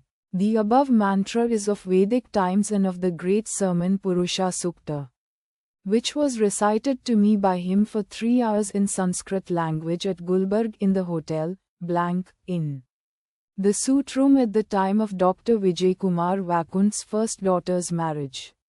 The members present in that room were Justice D. R. Vittal Rao, Dr. Vijay Kumar Vakunt, Dr. Shyama Rao, Kashinath of Hospet, Mr. Janti of Dharwar, even Mr. Narsimha Rao of Amarachinta, if I remember rightly, were also present. But they are all deeply immersed or absorbed in the state of ecstasy or divine intoxication. But I don't remember the date and day. Only I could remember the event. Jism ki waqt. The great sermon of Bhagavad Gita was given in the battlefield of Mahabharat war at the 0 hour, before the very battle began. And it was given to Lord Arjuna Deva by the great God Lord Shri Krishnaji Maharaj. And it was got concluded by the Virat Swarup unveiling. To understand the unveiled Virat Swarup, which was not possible by anybody and all. And the one who had blessed by that vision are Arjuna Deva and Bhishma Pitamaha, Sanjay the great charioteer, Chakravarti Dhrutarashtra and Vidura Mahatma. And that too the capacity and to view the vision had to be bestowed by the great God Lord himself. And which state of incapacity and incapability to see and experience the Virat Swarup was submitted to him by Arjuna Deva, and thereafter only it was graced the capacity and visual power. And also understanding was granted. In the Sanskrit language to note and quote. Countless, not possible to count, for the practitioners of hymns, chants, mantras, and the quality and the characters of the deities.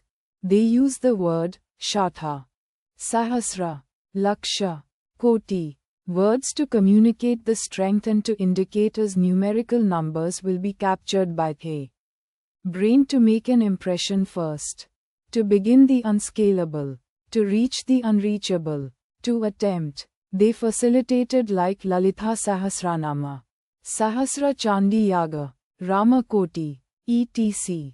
etc. It's simply an indicator to indicate the unfathomableness. In the great epic, the Ramayana, the expressions about Ravana Brahma, named as Dashakanta, 10 heads, whose capacity of each head was depicted as once anybody severed the head of one head. At the place of severed head, same another head re-emerges, and with same capacity and power. and features. I am quoting above narrations only to indicate one head represents full and complete capacity of one type, and limited to the time capsule of that one entity existence.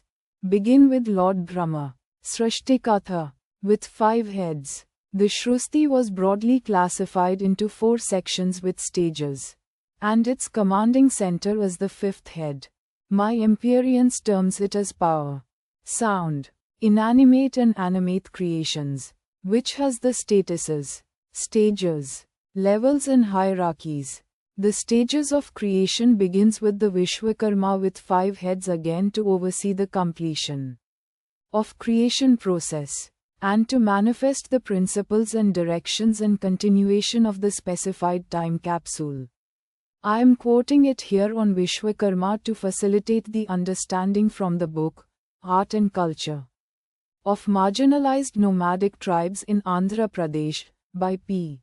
Sadanandam. Link: https books.google.com.au/books. id equals NHU 52 OHK 6R4C and PG equals PA 114 and LPG equals PA 114 and DQ equals Panchmukha plus Brahma plus Purana and source equals BL and OTS equals GEC Wes QGM and SIG equals ACFU 3U0. IKG 9 MQRPYHTH 9 SRTZ LP5 AUNOMG and HL equals N and SA equals X and weight equals 2AHUKEWJYMB underscore X1 FT2 RUKXDGGHTJACCEQ6 AF6 BAGXEAM hash V equals 1 page and Q equals Panchamukha %20 Brahma %20 Purana and F equals false. Manu, Maya, Thwatsna, Shilpi and Vishwagna Brahma sprang from 5 faces of Vishwakarma. The 5-headed Brahma. Time is also the part of the creation, and its time division got greatly classified in Indian ethos called Kalp, Yuga, Samvatsara, each one been assigned with a title, name. Perhaps maybe with some rishi, muni or some yogi or saint.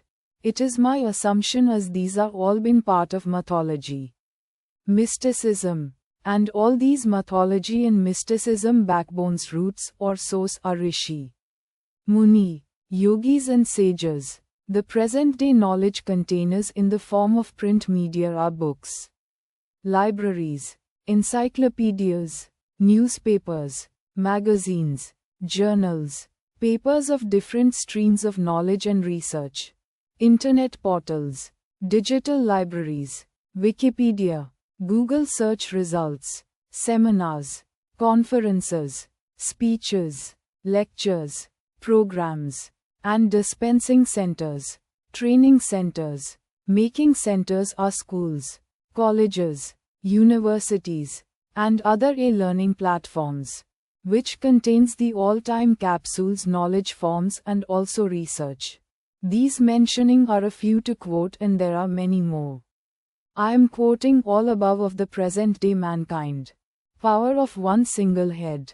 Prowess of one single brain. Capacity of one single mind. Field and ability of one single conscious, single holding spirit called the heart. The power of sight and vision of one single pair of eyes. To see now and to project 100, 20, 30 years ongoing in all fields of knowledge and living. I attempted to present these as indicators or pointers to understand one human body power and prowess. The commanding center also we are reading along with as the commanding center became welfare and well-being and continuation of the creation at large, mankind and human race, to be specific along with animate living. And this command center is the guiding principle for everyone and for every single individual life. 2. Which will become the truly driving force to maintain himself. And in the Indian traditional texts it is called Prakriti. And in Islam it says Khudrat. And it says Khuda ne khudrat diya. Akal bhi diya. Use it. Live properly. All the above mentioned exercise I have been attempting as a study and study with a view to understand, to comprehend, and to evolve and to draw a proper sketch of the first statement of my Acharya about him. I requote here again. I am not even equivalent to the particle of dust attached to the feet of my master. But if my master commands me, then I can manifest saints of caliber of the Vedic times. Within no time. He is a human with a human body. And with one head only. Lived with human span of time capsule too. And also he passed through all the modern, present-day knowledge storehouses. Schools to the internet. Paper to the visuals. With outstanding achievements. Anybody who has that kind of a knowledge. That kind of a prowess. That kind of a brain power. That kind of a mind prowess. That kind of an insight. That kind of a foresight. That kind of an understanding. That kind of an ability to comprehend. That kind of a creative power. That kind of mastery over the sounds. The form of lyrics and music and chants and hymns and mantras and language. That kind of an adeptness of training. Here a few I could quote. And to the experience of the people with whom he interacted, who they interacted, do name him as the source of knowledge, the encyclopedia, one single point solution center of any and every kind of matter or subject. And nay, he could be named as living encyclopedia, guided tour of the knowledge as the guide, walker on the path of the training, either in the introspection or in the retrospection or into the future times. An absolute mastery, which everyone who had been lived with him and seen him vouches for it. But please remember, he is one single body with single head only. But now test that above statement. He is not even equivalent to the particle of the dust attached to the feet of his great master. But his exemplary living did present as Sahasrashirsha Purusha Sahasraksha Sahasrapat. Sabhumin Vishwato Vritvatyatishthad Sharalam 1. Sahasrashirsha Purushaha Sahasraksha Sahasrapat. Sabhumin Viswato Vritva Atyadistat Dashangulam. Purush evedam sarvam yadbhut yach bhavyam. Utamritavasyeshano yadnenatirohti 2. Purusha evdam sarvam yadbhutam yacha bhavyam. Utamritatvasyeshano yadananatiroti 2. The qualities of the Purusha, which has been denoted in the great Purusha Sukta. The knowledge, the so-called minuscule particle of knowledge, is born out of his single visible being, human body, and one single head, and with one single visible pair of eyes only. Come back to the state of Arjuna Deva to comprehend the unveiled form of the Virat Swarupa in the capacity to bear the power of vision. He sought the refuge at the lotus feet of his Lord. Only from that lotus feet, that, Pada Rajodhuli, gave the grant of what he sought and needed.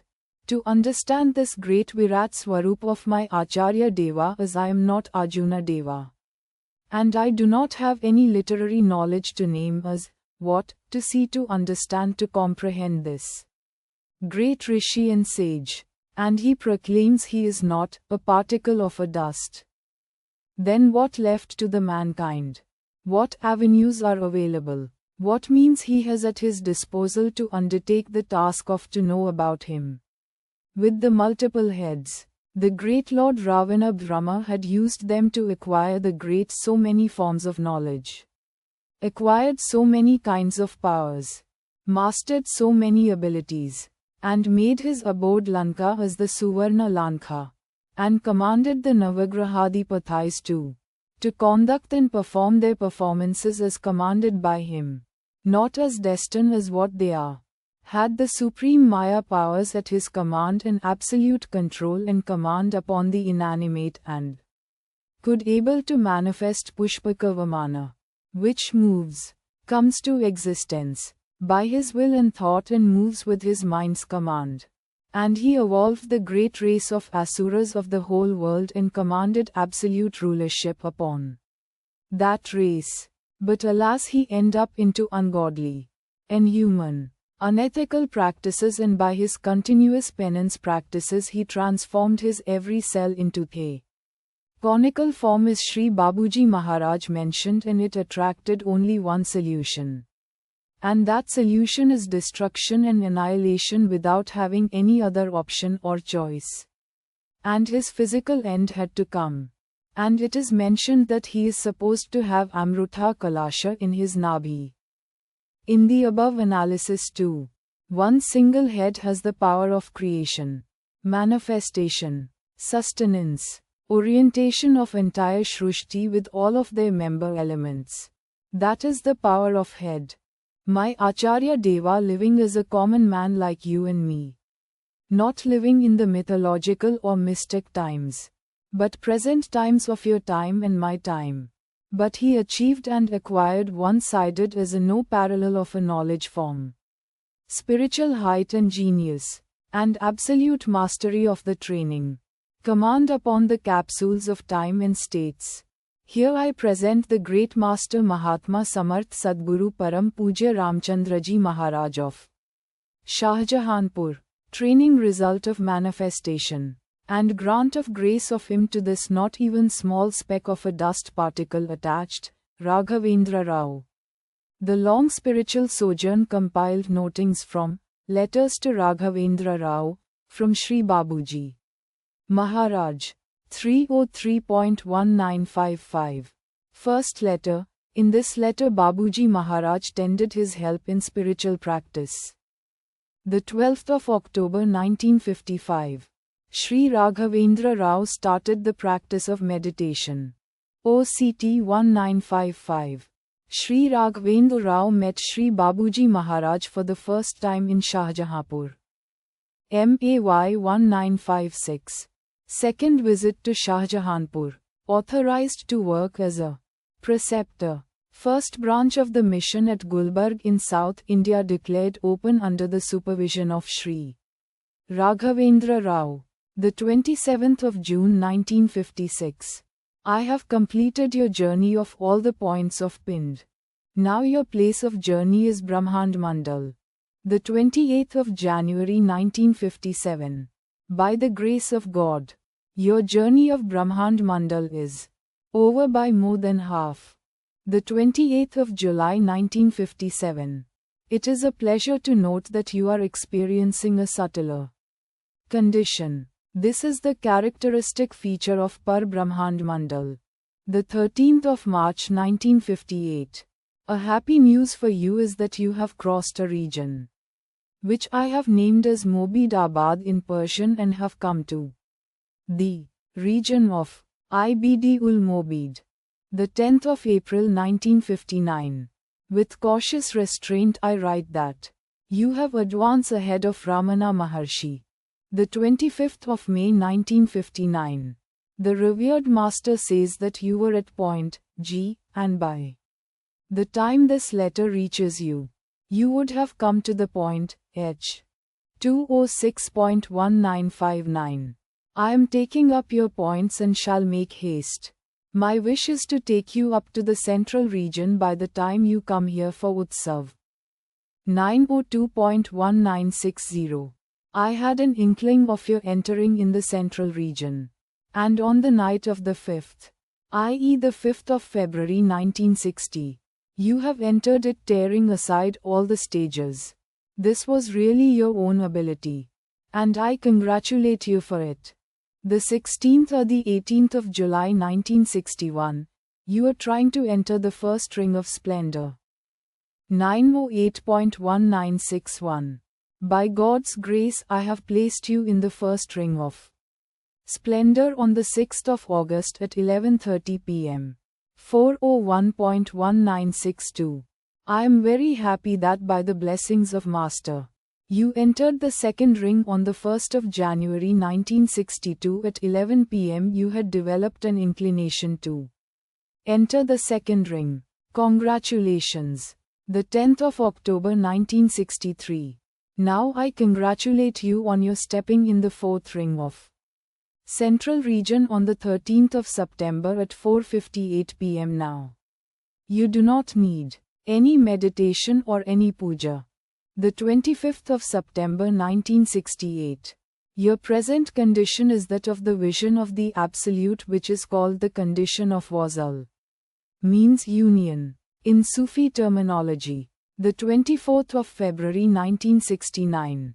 First of all, I congratulate you for the fact that your laya avastha in Brahma, absorbency in Brahma, has commenced on 11th of February 1969 at 8:25 am. All this is due to the grace of revered Lalaji Saheb. Otherwise a saint of such caliber is found once in hundreds of years. During his lifetime, revered Raghavendra Rao's lifetime or thereafter, he never assumed, though been granted by the God and of the Master, to declare himself as an independent sovereign. But not a single thought ever crossed his mind, not once that of him as an independent sovereign, but remained subservient to the sweet will of his Master, and he assumed the state of perfect Ghulam. And he illustrated the great story of Ayaz Ghulam while living, thereafter of the physical wailing Ghulam in waiting for the command of the Master. I reproduce this anecdote about Ayaz from the book Voice Real 2 feet here. That is called desire, the fulfillment of which brings pleasure to the heart, while its non-fulfillment brings sorrow, misery and pain, and the enjoyer of it is you alone, and yourself alone the doer. Duty is the carrying out of the commandment and non-attachment with the motive. Muhammad Ghazni had a slave named Ayaz whom he loved very much. The other courtiers did not like this behavior of the king. Someone asked the king, "Why do you love Ayaz so much?" After some time the king asked every one of the courtiers to smash down a very costly tree of diamonds which he had brought from India, and which was hung from the ceiling of the court hall. But none of his courtiers touched it. Then the king called Ayaz and commanded him to break down the diamond tree. Ayaz obeyed the command immediately and smashed it to pieces. The king told the courtiers, "Only because of this I love Ayaz. He considered it his duty to obey my command and never bothered about the profit or loss. Therefore duty cannot be called as desire." Though he mentioned me about this instant of Ayaz and story, but I could not understand of its true meaning and significance about his own state. But it came to me as a revelation while I had serious discussion about revered Rao Saheb with Shri Shubhachintak Kishore of Delhi, who upheld the wonderful module of his training. And he said, "Kya cheez banaya hai Babuji Saheb ne? Hai kya Raghavendra Rao Saheb?" /quote. In that flow and force of conversation, I uttered, "वो गुलाम है, ऐसी गुलाम है कि मालिक सिर्फ उनको ही देखता है, उनके सिवाय और कोई दिखाई नहीं देता है."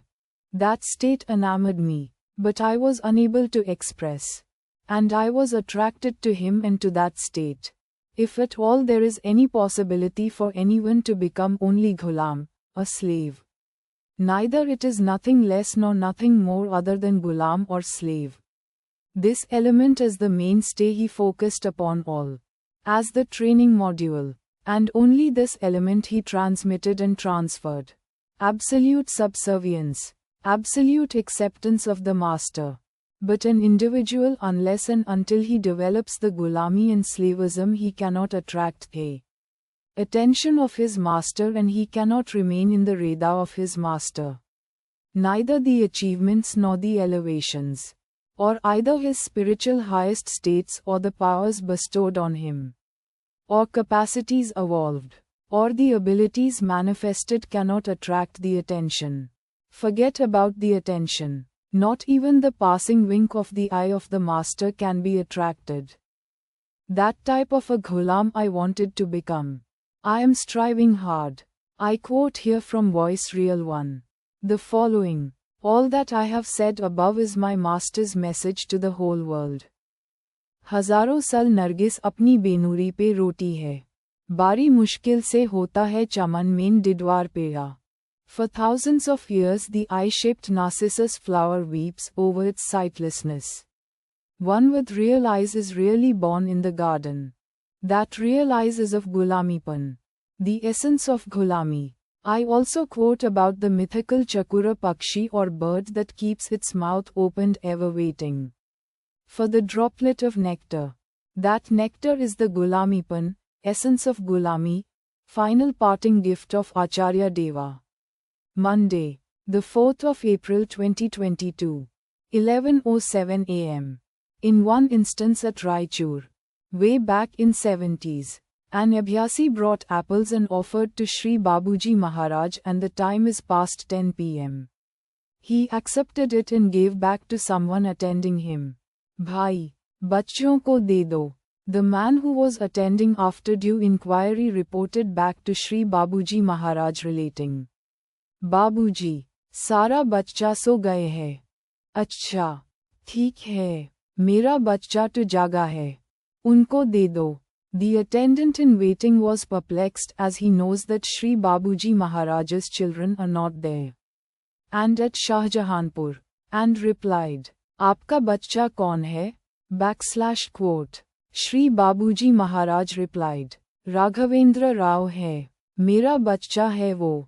In another instant in one letter to one Abhyasi of Gulbarg, Shri Babuji Maharaj wrote to him stating, why do you come to me all the way? Such a long distance, when Ganges is flowing next to you.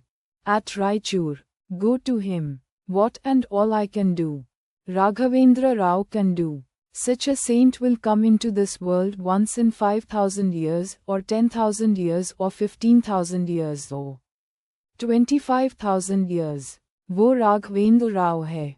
In another instance Shri Babuji Maharaj said to someone, Raghavendra Rao, mera cheez hai. In another instance Shri Babuji Maharaj said, मैं जो दिया हूँ सबको, सबसे वापस ले सकता हूँ. वो मास्टर चावी मेरा पास है. जो चीज मीन राघवेंद्र राव को दिया हूँ, वो वापस नहीं ले सकता हूँ. A few to quote here. And much more people of the time heard and known about revered Raghavendra Rao Saheb. Raghavendra Rao Saheb in an informal chat when I inquired with him casually when will Guru speaks. And says, Pat the reply came in Shri Rao Sahab said, when there is sufficient amount of faith is developed in the disciple, then only the Guru opens his mouth and spells. Not before that, not a single syllable will come out of it. I deduced in my thinking it is the transcendence of the faith in ample measure. That is the master key to open every door of ascendance. And that faith has to be accepted, and has to be pronounced, and has to be upheld by the Guru. Certainly not by self-proclamation. It is the acceptance by the Guru. Then only anyone can become a disciple. It depends upon the whims and fancies of the Guru and of his sweet will. Janmas and Janmas, lives after lives you can toil, you can acquire, you can display, and you can become great man. With all the prowess of the great man and also he would have been accepted by the world in K. History books, might have marked, eked your position on golden letters. And there is nothing which you could not have achieved. And the one which is not in your hands, absolutely is the discipleship. It is the sweet prerogative of the great master or the Guru. Unless and until he embosses on you the golden seal of the discipleship, you only remain, and you cannot even dream of discipleship. That was the conviction which propped up in my heart. And the final fruition is only his simple nod of his head, yes. That's all. For this nothing more and nothing short other than his nod of affirmation. Being recipient of the grant as the Layavastha in Brahman began. And further grant that, henceforth you are not in need of God, nor me, Master. And also you are free to keep me with you or not. And it depends upon you. The purpose of human birth in its full got fulfilled. Way back in 24th February 1969. Now what is left for him? Revered Raghavendra Rao. To live, he is absolute sovereign.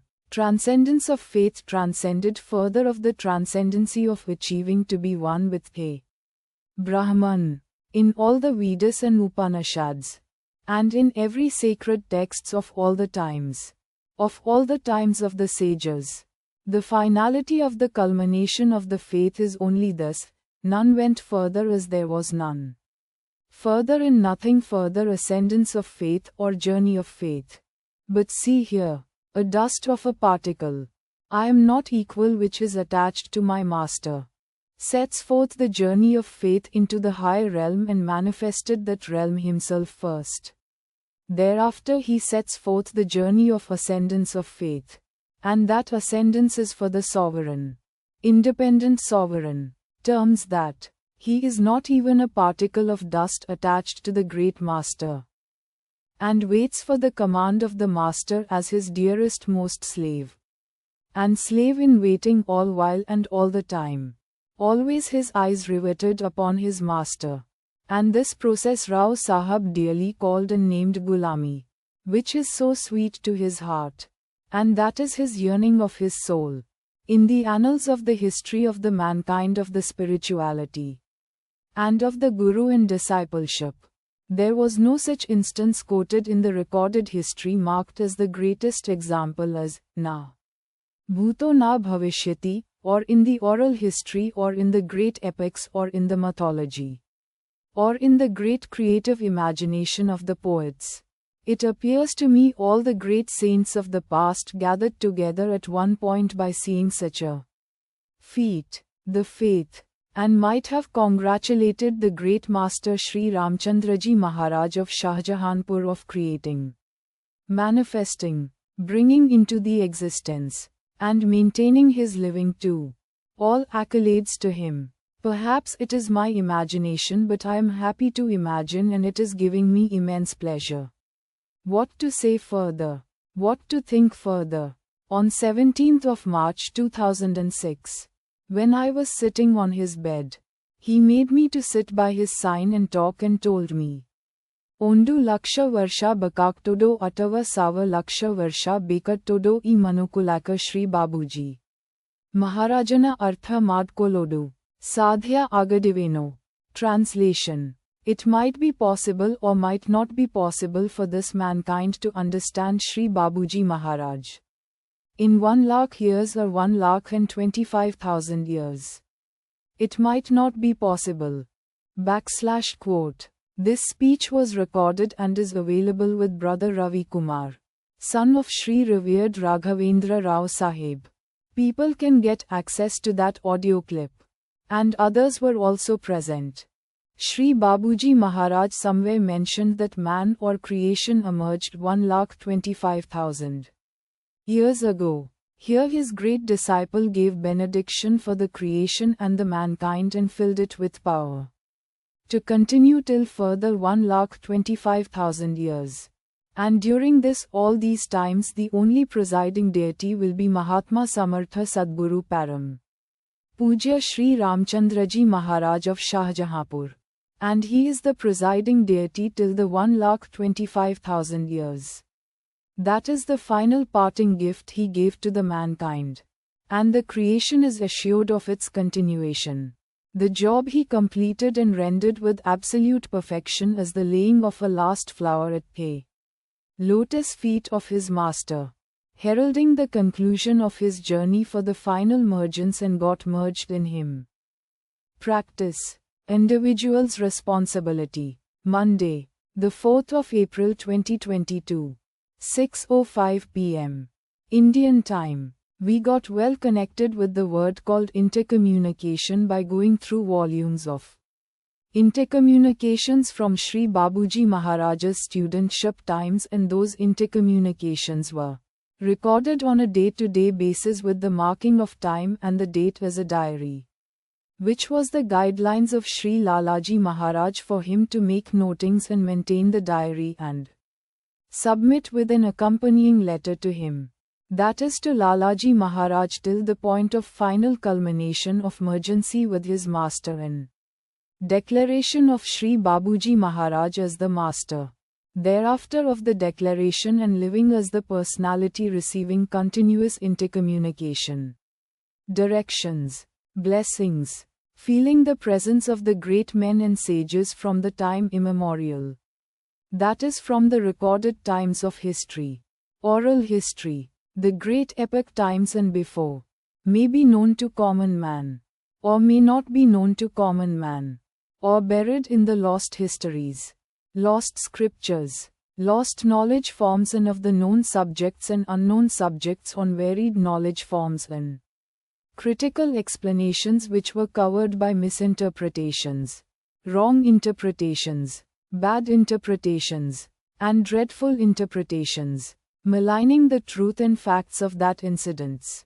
And one example to quote is about Ayurveda, Dhanvantari, Ashwani Devas, arms and ammunitions, astras and shastras, the great conceptions of Mata Kunthi and Mata Madri, and about the races of the known and unknown times, and those notings, recordings of intercommunications in volumes were preserved by Shri Babuji Maharaj, and they were too the knowledge of revered Raghavendra Rao Saheb and some other literary giants of that Shri Babuji Maharaj's times, on his instructions, which were not published during his lifetime.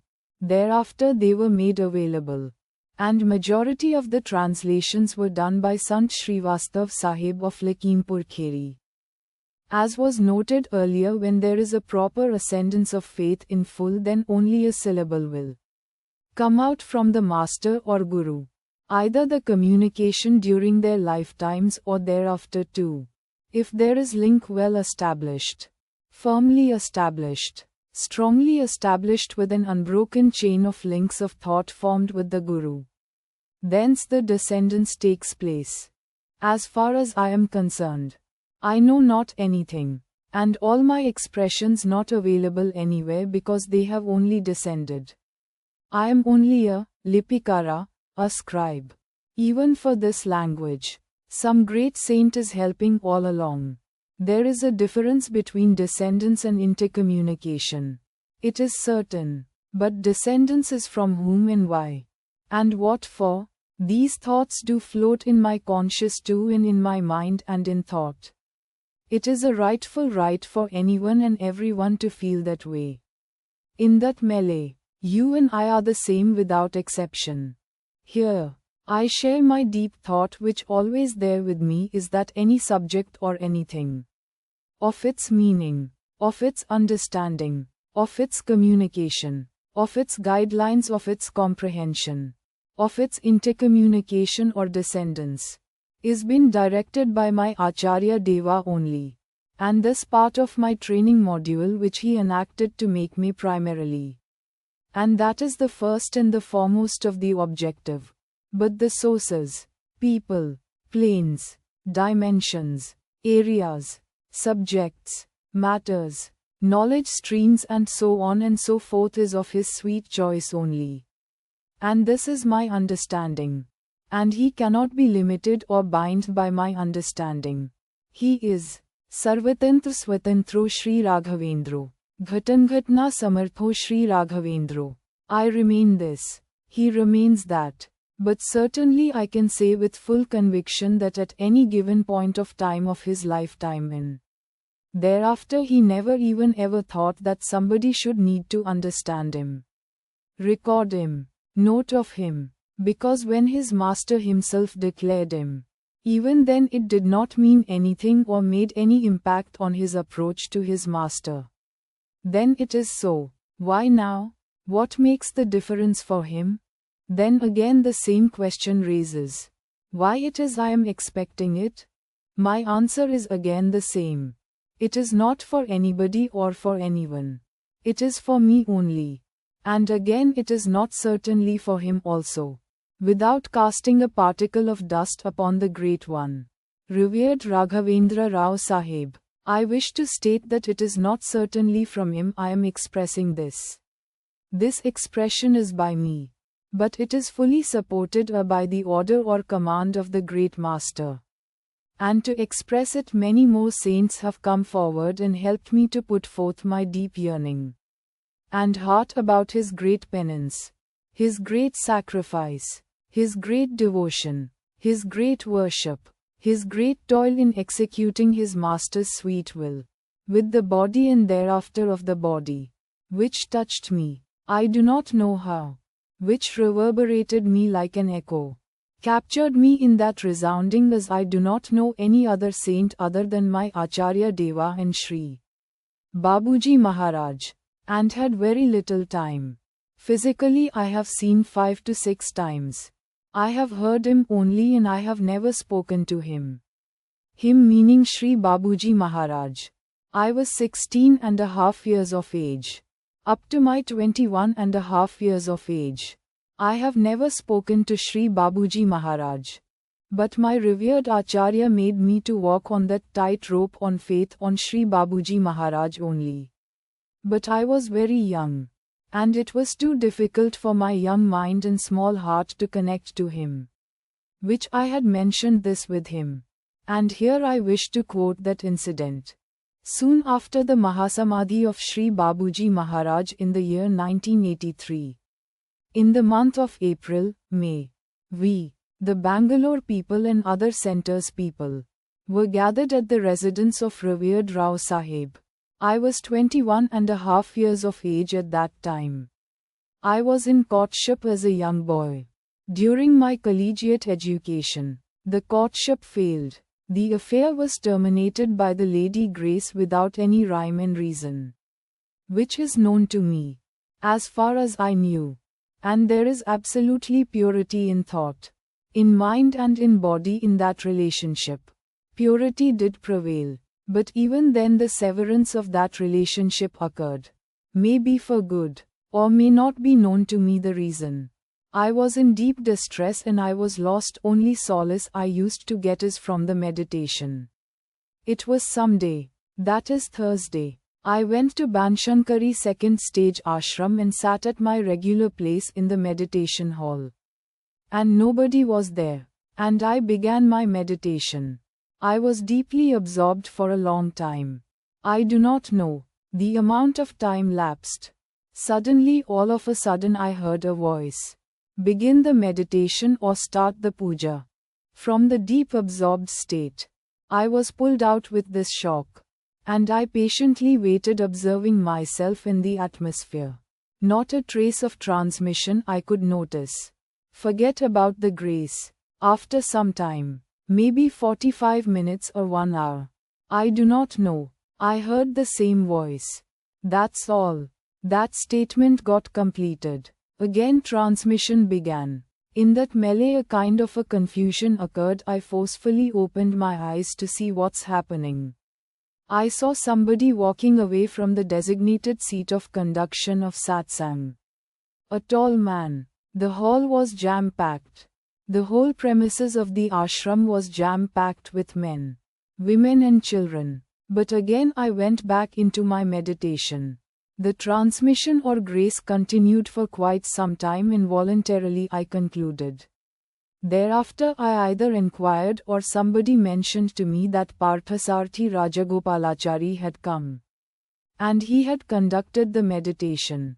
This meditation session. It was surprised to note that the transmission stopped when he said, "Begin the meditation." The transmission began when he said, "That's all." I didn't speak to anybody. I simply left with my bicycle. I did not even went to meet him. Because I was drowned in my own world of misery. And got retrieved by the power of Master and transmission. That's the last time I visited ashram. And I stopped going to ashram because there is no occurrence of transmission there. The link of transmission was cut off. And the place is a simple, plain, physical premises to me. It cannot refresh me and there is no point as there is no transmission. No grace and no master. With this heavy experience, I was carried down my living. And an occasion came to reach Raichur. And that is the time in the residence of revered Raghavendra Rao Saheb. In the hot summer, the entrance hall is jam-packed with the people. That is in the summer months. With the only lone fan with its own blown-up speed. Rao Saheb was in Katbanin sitting in his usual place. Mata Draupadi Bhai Amma was sitting inside. And everybody was expressing their views about Chari's representativeship and his conduct. Serious expressions going on. To his right side, there was a wooden bench. As there was no place, I was sitting upon the small space. It was so tightly packed with the people. The subject matter was Mr. Chari only in representative. As a student, I raised my hand. Can I speak, sir? Quote. Rao Saheb turned to the right and said, yes, you can. And it was a pin drop silence immediately. I told him, Chari cannot even transmit. How can he be the representative? Quote. This question and my answer. It appears. It might have worked as a shock. I don't know exactly what the impact it made upon. But the silence prevailed and continued. Revered Rao Saheb took a little time and he answered me. It is the master who transmits. Not anyone else. It is from him only. Then I replied, sir, that is true. But all the time an abhyasi cannot evolve that amount of devotion and love and attract the attention of the master to obtain transmission. Hence he needs external aids and support in the form of preceptor. But Chari cannot do even that. Then Rao Saheb continued his reply. No, you should evolve such amount of devotion. I said, further, I am already in the deep sea in the failure of my courtship. And if the support is not there, then the devil will eat me off. The fight between the devil and the deep sea. And it is not possible all the time to evolve. I just ended this. Thereafter of some time, revered Rao Saheb told me, don't bother about Chari. Don't bother about representative. Don't bother about Sri Ramchandra mission. Concentrate on your practice. I am worried about you. And your life. Come back to the point. It is an individual's responsibility to put upon the practice and to remain steadfast in the practice. It is the responsibility of the student alone. Here I wish to quote the article published in Tinsukia in Assam by Shri Babuji Maharaj, compiled as a chapter on love and devotion in the book Messages Eternal, along with other quotes from the same book, stressing the need of role and responsibility of the student and abhyasi. From the chapter, First Message. I have devoted the major part of my life to constant remembrance. I was 22 when I gained access to the holy feet of my master Samarth Guru Mahatma Ramchandra Ji, Maharaj of Fatehgarh, who brought me up in the lap of his grace and affection. My only objective and the main pursuit of life has ever been the devoted worship of my master, and this continues from the beginning to end, i.e., till my present state. I took him into my heart as an object of worship and never took, nor do I take even now, anyone else into my view. May God keep up this feeling of mine forever. I did not take in anyone but my master, nor did I ever look to any other but him. It is, as a general rule, the primary duty of a true disciple and the only key to success. That is the only means which helps in removing of impurities from the heart and overcoming of all obstructions in the path. It affects the unfoldment of the knots. It is, in fact, the real essence of all sadhanas. One who has tasted it once shall never part with it in life nor lean towards any other side. This is the unfailing process which our revered master and all the sages of eminence had followed. From the chapter, Temple of Hearts. I remained very happy in your company. When all of my associates gather at one spot, it becomes a temple for me, and it is their duty to make their hearts as the temple themselves. I am happy that all of you follow the meditation prescribed. But there are a few who remain non-attached after the meditation is over. They forget the idea of God and begin to remember themselves throughout in the light of the sun. It is their work to shape themselves for the divine purpose. At its start, if they think that this is our mission and our God, then they will be helped much in His remembrance. From the chapter, Love Universal.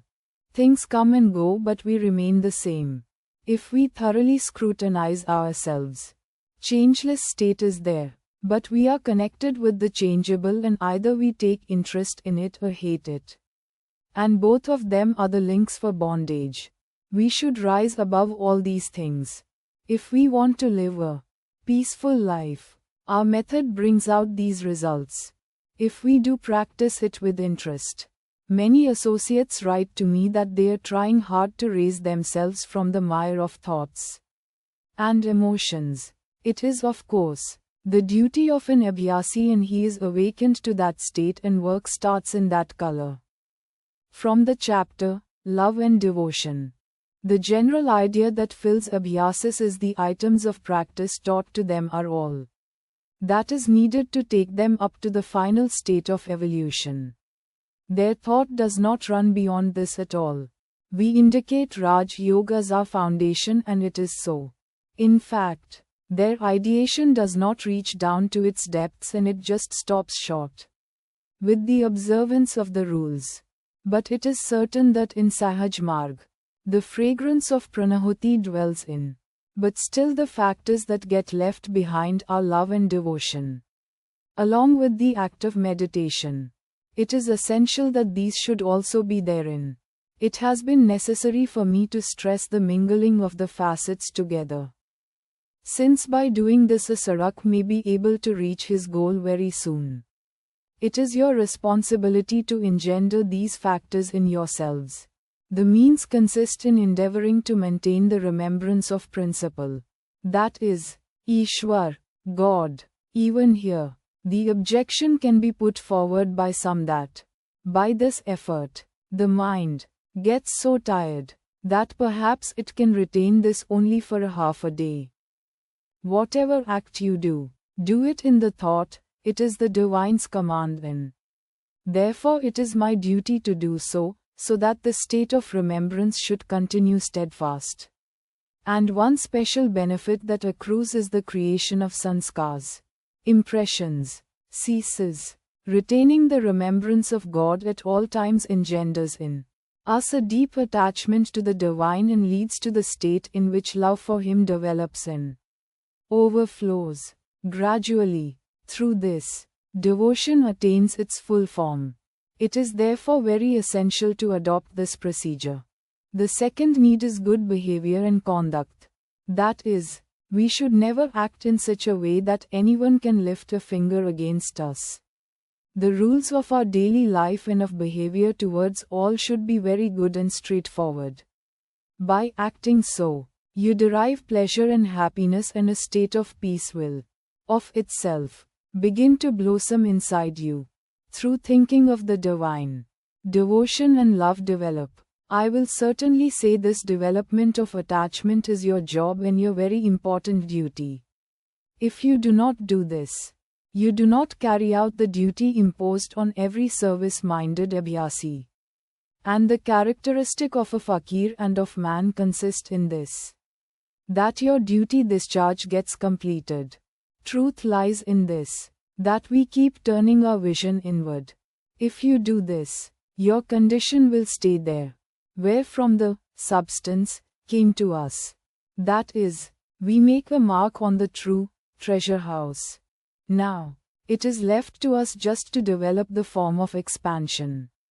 This form of expansion takes birth when, along with practicing meditation on the divine, the endeavor is maintained to keep our vision more and more turning inward. If the true craving for attainment of the divine is developed in you, it takes no time to achieve success. You are reaching out for bliss, and I am talking of craving and restlessness. But, brother, the happiness that this craving and restlessness brings is never obtained in peace. When restlessness increases and reaches the limit, crosses the limit of strength, then the beginning of real peace starts. My strong desire is that I should give people an inkling of the final state of spiritual evolution. Teachings of Sahaj Marg are highest, because it teaches the maintenance in view of one's final goal. It is necessary for any teaching, which aims at the attainment, assist in the attainment of the highest.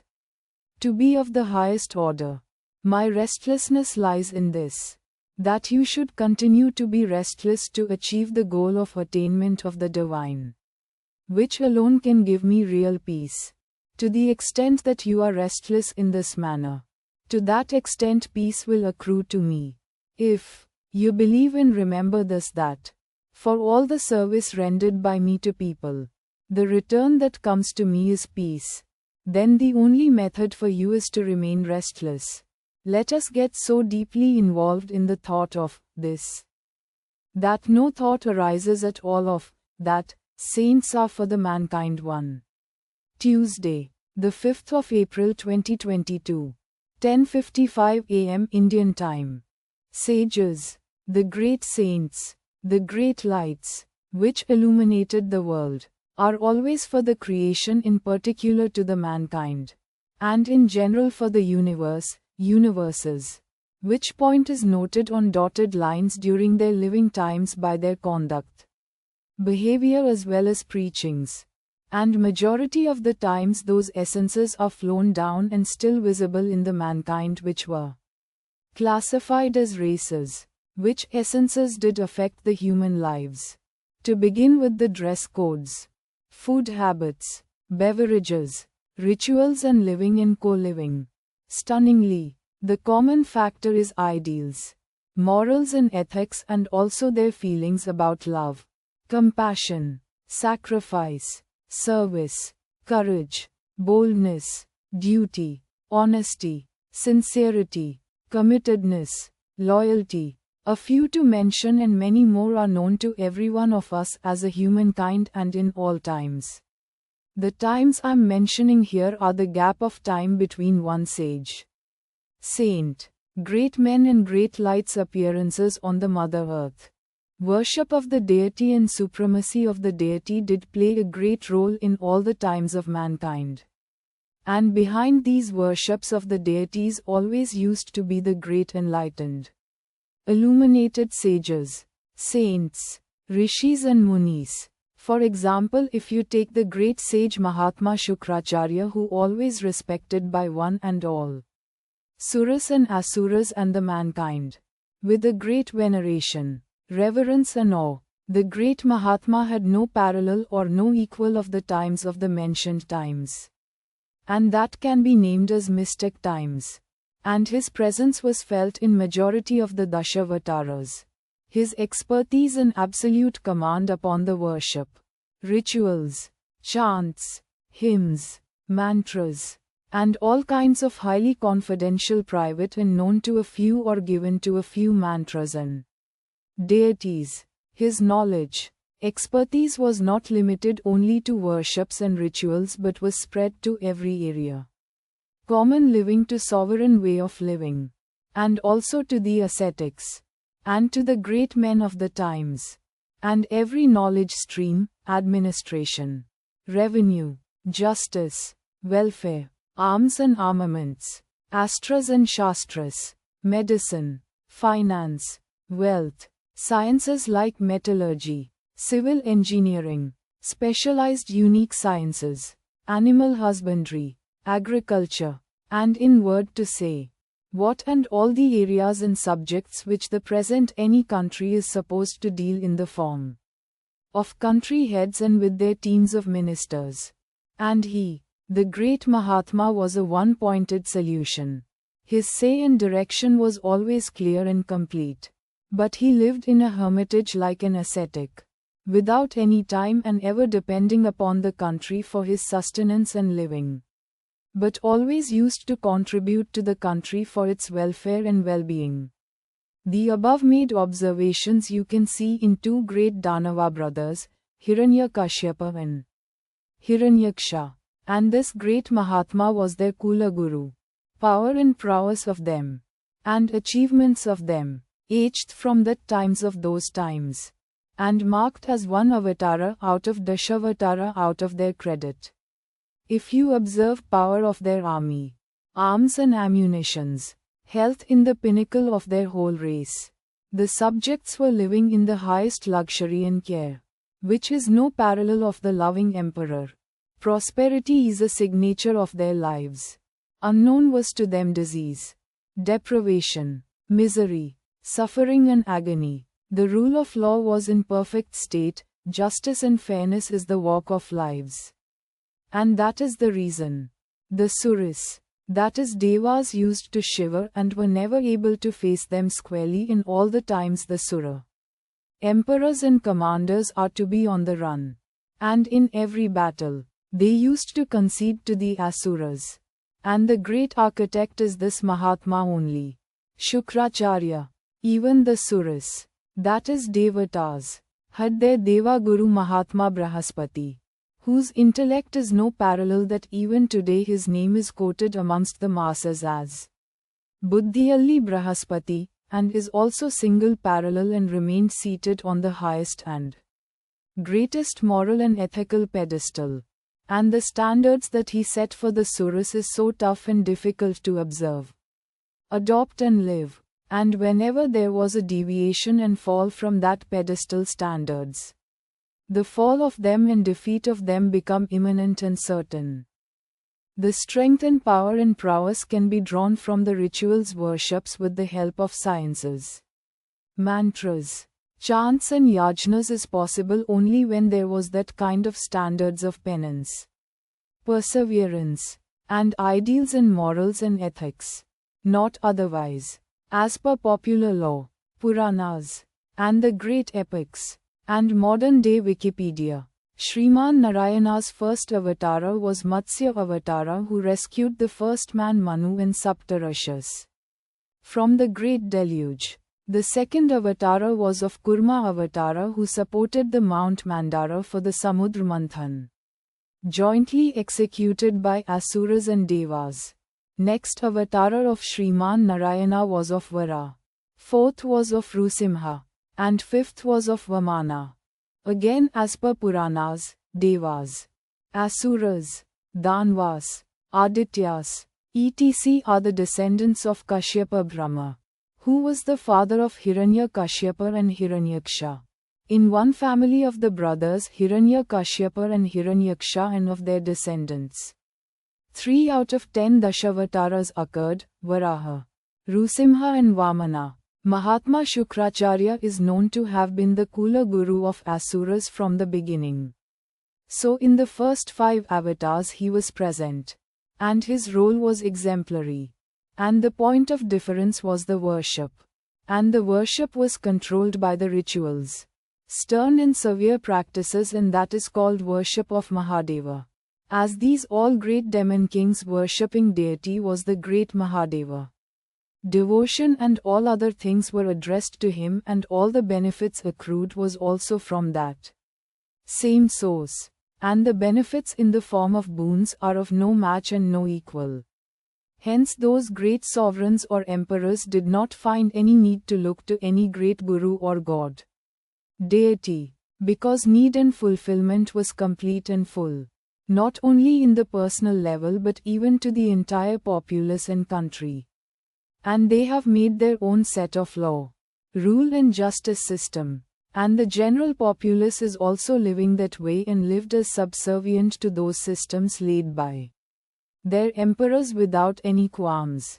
The great devotee Prahlada Chakravarti and the great emperor, the grandson of Prahlada Chakravarti, is the Bali Chakravarti, whose dispensation of justice and his devotion is said to be as a pinnacle of devotion, and of that devotion Lord Sriman Narayan came and stood as a guardian to his place of living abode. The great emperor's great heart has so much space and place, not only for the devotion, though it was fully filled, but also for the compassion absolute. And the greatness trait of him was sharing of his wealth to one and all, and to all the needy. But also his greatest ability in catching and noting the great knowledge forms of an unparalleled Supreme intellects is also present with him. If we use one word called sharpness, it is a very lame and pale word. And present-day science uses the word called laser sharp. Well, that is also not up to the mark. Because this laser sharp can pierce through invisibly through the subject and tell the present and current state, but the great sovereign emperor, intellectual prodigy that he is, could evaluate just in one look of the greatness and of the source and origin of that person, the personality. And always he is well aware and clear about his decision, which was taken in a jiffy without minding, without any hesitation. He used to execute it. When he is performing 100th Ashwamedha Yajna, and it was completed as laid down under the stewardship of the great Mahatma Shukracharya. And the final portion and conclusive portion was sharing and distributing his wealth, and as well as requests and prayers placed and sought for redemption. When it was set into motion, it was the practice of the time to hand over anything or to give anything, symbolically pronouncing by using sacred water in the kamandalu. The kamandalu, which was used to be used as to quench his thirst at the time of their deep penance or worship, and also it was named as mantra jala, which is highly charged and also has highly intense medicinal properties of rejuvenation. And it can be named as a kind of elixir. And it was a sanctified one, highly potential and highly potentized. When used for his own personal purpose, the emperor uses his left hand to pour into his right hand as a tirtham or one small gulp, which could be filled in his palm, which can quench the throat dryings and portion of mouth full. But when it becomes to offer as a sacred oath of parting away of his assets and wealth, the emperor's consort pours in his both palms of the emperor, and in return it will be poured into the palms of the receiver. The great seeker of alms was great Vamana of Vamanavatara. The great Mahatma Shukracharya termed it as an evil design to extract all the wealth, all the heritance and inheritance of the Danava king Bali Chakravarti, and to hand over his rightful rights and titles to Suras. And the story goes that he obstructed the flow of sacred water through the Kamadalu. It was further noted that the great Vamana pierced through the Kamadalu with his dharbar and made blind one eye of Mahatma Shukracharya. The effect of these avatars could be traced into our Trimathacharyas. The presiding deity of Rusimha is Srimad Ramanujacharya and Sri Vaishnavism. The great Shukracharya's presiding deity is Shiva. Shivism is of Bhagavad Pada Adi Shankaracharyas. If you observe the great lineage of Srimad Madhvacharya, it is from Prahlad Deva, and it went on continuation to Mantrale Shri Raghavendra Swami. Mantrale means Mantragala Ale. It is said to be mentioned by Mantrale Shri Raghavendra Swami that the Vrindavan Shile, the stone, is the stone or rock upon which Shri Prahlad Deva did his penance. Though majority of the times we attribute Dashavatara as mystic, but in practice we do accept and live, as well as follow too. Every Hindu religious order in India could be traced to these origins only, and to these great Mahatmas only, and laid down principles of them only. All our saints of the present times, Trimathacharyas, and every kinds of worships, of their roots are from these Dashavataras only. Prahlada, Bali, Hanuma, Bhima. Though you may not accept Lord Krishna and Lord Rama's existence and of these great men's existence theoretically, but in practice and living they are part of us. In all the intercommunications of Sri Babuji Maharaj, Lord Sri Krishanji Maharaj and his times and of other times of the Dashavataras are well mentioned and clearly mentioned. Now if we pick up one point and raise the query, deity belongs to whom? Saint belongs to whom? Sages belong to whom? Worship belongs to whom? Rituals belong to whom? And what is the purpose? In the whole of the history and in our little attempt It zeroes down to the mankind specific and to the creation in general. They did not belong to any kingdom. They did not belong to any race. They did not belong to any times. They did not belong to any sages. They did not belong to any saints. Because they are all assets of the mankind, inheritance of the mankind, and of the creation. And any institution and every institution of any time and every times belongs to them. But no institution, no country, no race can have monopoly or sovereign right and exclusive right, but it belongs to one, and that is the devotee, disciple only. The purpose is clear. When we go back to the last point of revered Raghavendra Rao Saheb's the 17th or the 18th of March 2006. And of his utterances and his parting benedictions. If we go through in the verbatim itself, for the convenience of the reader, I am reproducing here. Ondu laksha varsha bakaktodo atava sava laksha varsha bekattodo I manukulaka Shri Babuji. Maharajana artha madkolodu. Sadhya agadiveno. Translation. It might be possible or might not be possible for this mankind to understand Shri Babuji Maharaj in 1 lakh years or 1,25,000 years. It might not be possible.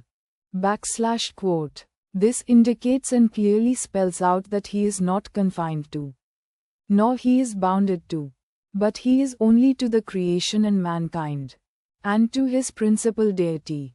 And his living got expressed of the command of his master. And he executed it. And he is answerable only to him. Means are many. Methods are many more. Ways are decided by him as he is at the steering of the affairs. As he used to say, do not bother to count the trees of mangoes. And analyze the processes. And criticality of the processes. But to enjoy the fruit. And it is to say, be happy with the child. Don't bother about its processes. And it is not needed. Here I quote that Srimad Acharya's quote. The great devotee of Mantralaya Shri Raghavendra Swami. Ghatana Samartha. Sarvatantra Samantha Shri Raghavendra.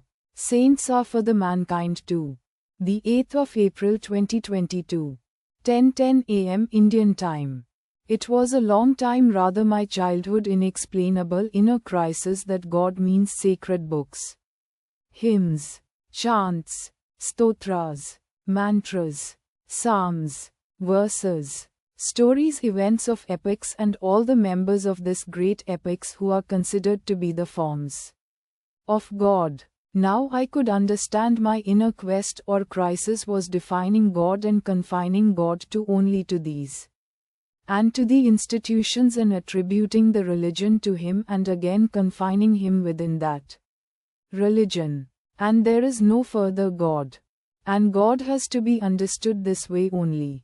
Somehow this thought did not go well and remained within me.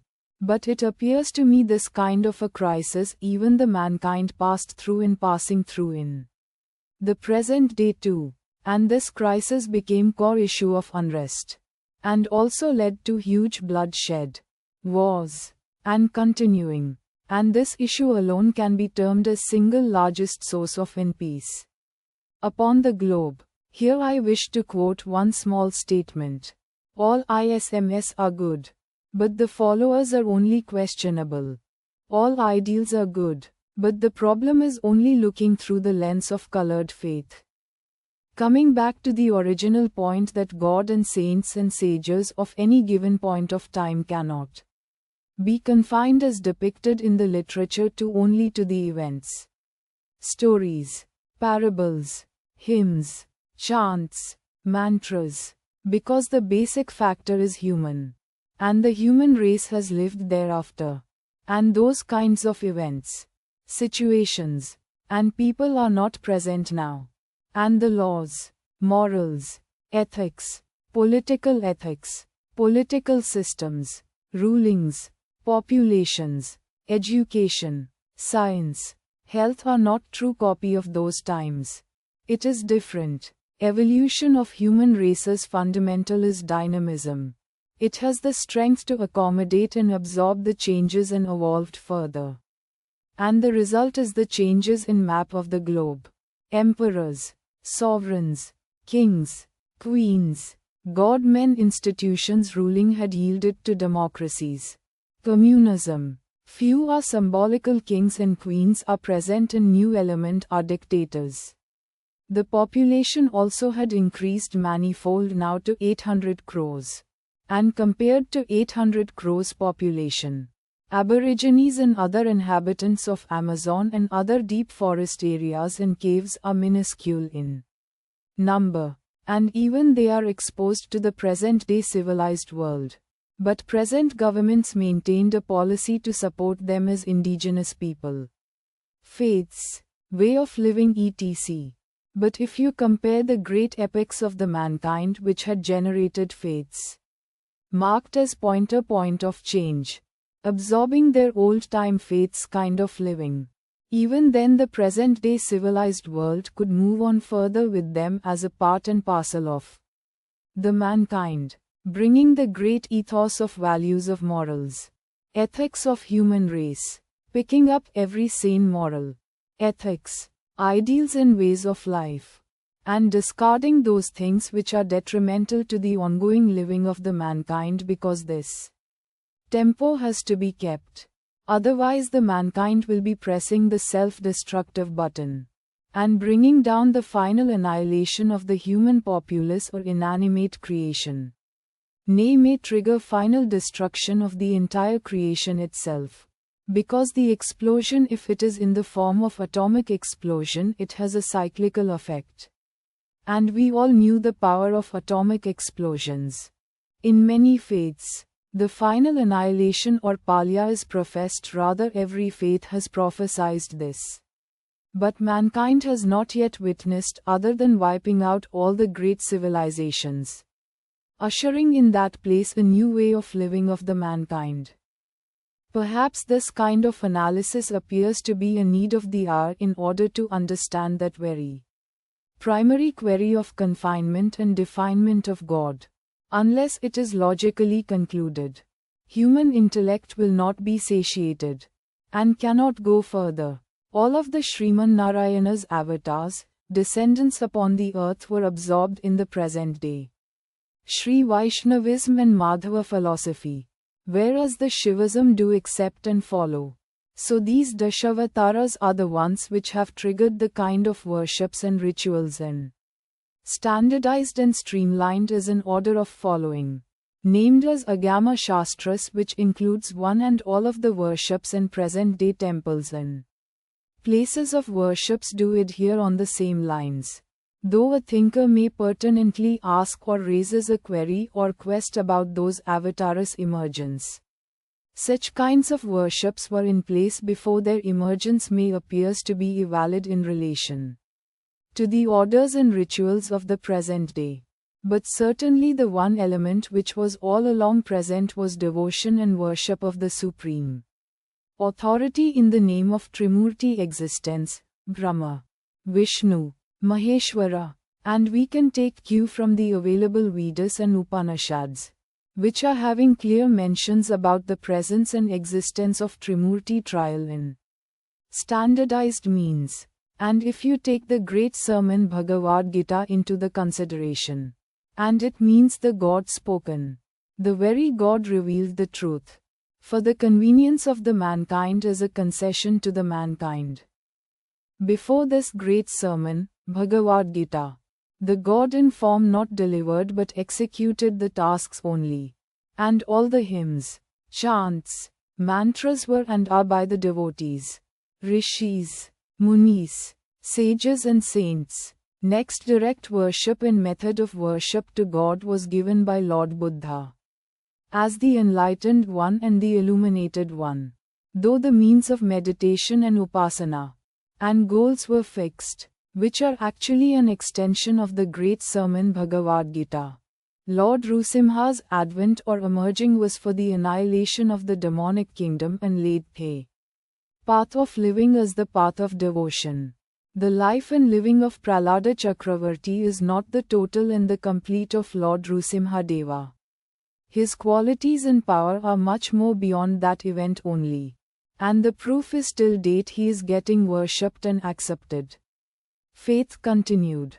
Lord Rama's life gave birth to Ramayana, the great epic. But you cannot confine and define and limit Lord Rama only as that. And to that times, it is fully evident even today that he is vibrantly current after the lapse of thousands of years. Here to mention about Lord Shri Krishnji Maharaj is pertinent and also necessary in need from the viewpoint of he is the Yuga Purusha, the personality as mentioned by Shri Babuji Maharaj. And Shri Babuji Maharaj said that he has introduced the greatest element for the order of worships. And further he mentioned that every faith upon the globe till his times received the light and direction from him, and they were all connected to him. Now if we attempt to confine him to the great revelation and the great sermon, Bhagavad Gita, and his life, which has become a part of the Mahabharata, the great epic, it becomes an insignificant speck of event compared to the span of times and his active role in shaping the faith and directing ongoings of the mankind till now. And it is and he still has a role in the matters of faith. And the world over, his worship is current, and virtually every country has of the present civilized world devotees of him. Even the great communist country, erstwhile Soviet Union, USSR, and in their communist philosophy they named him, Lord Krishna, as the greatest diplomat ever seen in the annals of the mankind, either in the recorded or in the oral history upon the globe. From the viewpoint of spiritual practices also, he is the necessary party to evolve a proper understanding of the subject matter. Hence this attempt. So he is beyond and much more than to the times, than to the sermons, than to the great epic. Lord Christ's living gave birth to 14 great apostles with a one woman apostle and innumerable saints and saintesses in that Christian faith. But those recordings are recorded by the great apostles as they saw him and understood him. And those great apostles are from very common people from the common roots of livings.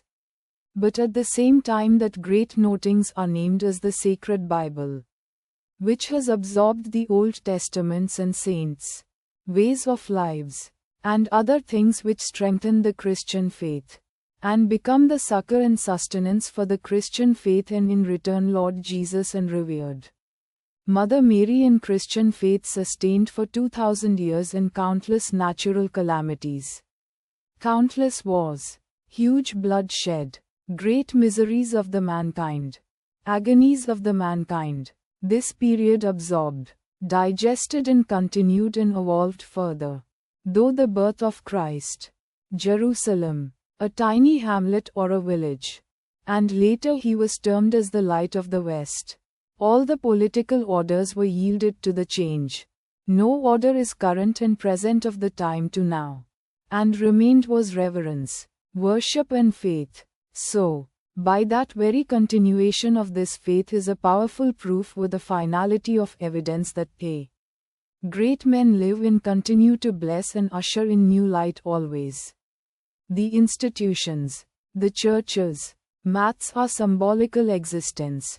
They do present and represent the existence of great men, faith and light, and they become source material for the research, great discoveries and inventions of the faith, worships and spirit, and the greatest statement and declaration of them to the mankind is to be named as born to serve, and they become the foundation and pillars of the religion, and the meaning of the religion is compassion and service, sections of the human body. The 11th of April 2022, 11:20 am, Indian time. Human body is defined from time immemorial by a number of saints and sages in the ancient wisdom of mankind, and also in particular in India too. As well, the human body was defined by every order of faith one way or the other. In the yogic stream of knowledge, one section is entirely defined to the body only, and is named as Hatha Yoga. And this Hatha Yoga is not only dealing with physical parts but also of its content. That is, Akasha Tattva, Vayu Tattva, Jala Tattva, Agni Tattva and Prithvi Tattva, as well as their 5 corresponding primordial elements too. And almost all orders of faiths except heart is the sanctum sanctorum of God. Out of my memory lanes. 12th century saint poet Shri Baswanna sings about the human body as Ullavaru Sivaleva Maduvaru, Nanena Maduve, Badavanaya, Ena Kale Kamba, Dehave Degula, Sirave Honna Kalasavya, Kudala Sangamadeva Kelaya, Stavarakali Untu, Jangamakali Villa. In the Atmik Vignana Shastra, when the serious debates and discussions goes on and raises to the very subtle, invincible form of debates and arguments raises in the philosophical expressions that the Atman is the supreme, and is only to be considered, and the least consideration to be, as a passing remark to be given to the body, as sthula, gross. But the paradox of living is in any faith and every faith, and without faith is with body only. Which is the so-called intellectual class of supreme intelligence do live with the body only. The gross. The Lord Parashurama walked on barefoot and covered the globe 21 times. Cleansed the earth by eliminating the cruel rulers and restoring peace. And in India, where Lord Parashurama lived, with barefoot only and walked, is named as Parashurama Kshetra, which begins from Ratnagiri in Maharashtra, and ranges up to the point of Kanyakumari, and the Kerala, scenic beauty spot, in India is named as God's own country. The Jammu and Kashmir, which is being revered as the place for yogis, saints and other serious severe penance practitioners of the Himalaya regions, is named as Jannat, heaven on the earth. And all those saints and sages, they lived barefoot with groin clothes in that severe cold temperatures, and their life force is supported by the body only, wherein Atma could practice penance. With food, without food, with water, without water was their living. But even then the gross body supported the life without a single murmur and facilitated great knowledge streams emergence. And worships were perfected, rituals were praised, etc., and upheld the importance of the body. And now coming back to the point, sages have mentioned that Lord Parashurama with barefoot not only cleansed the earth, but purified and sanctified it too. Lord Rama of Ayodhya, after giving of his wood footwear, walked through the entire land mass of India up to the Lanka and into the Lanka. And that is the reason the prints of Lord Rama, Mata Sridhar and Lakshmana Swami are abundantly available in whole of India. And was the faith termed that the land was sanctified, fit to be worshipped at the place of his footprints. Footprints are of the body and his moving is with his body only. The sages and saints say that every particle of his body is divinized and radiates only divinity. It is the divine body. But still remember, it is body only, absolutely adhering to all the functions and conducts of the body. All the great saints of the past and of all the faiths are great travelers. They traveled extensively in the countries, in the nook and corners of the countries, mostly with the barefoot, and even Trimathacharyas have undertaken great travel, covered the entire India, north to south, south to north, west to east and east to west, repeatedly. And here we quote the example and exemplary coverage of Bhagavad-pada Adi Shankaracharya, who began his walking travel from the age of 8 years till his 32 years of age of his Mahasamadhi. It is astonishing and amazing to note how he could walk from the southern tip of India to the northern tip of India, and western ocean point of Gujarat to the eastern point of Kamakhya. 6 times, and he established as the proof and evidence the Pancha Shankara Mathas. As a child he began to walk, and with his disciples he continued walking.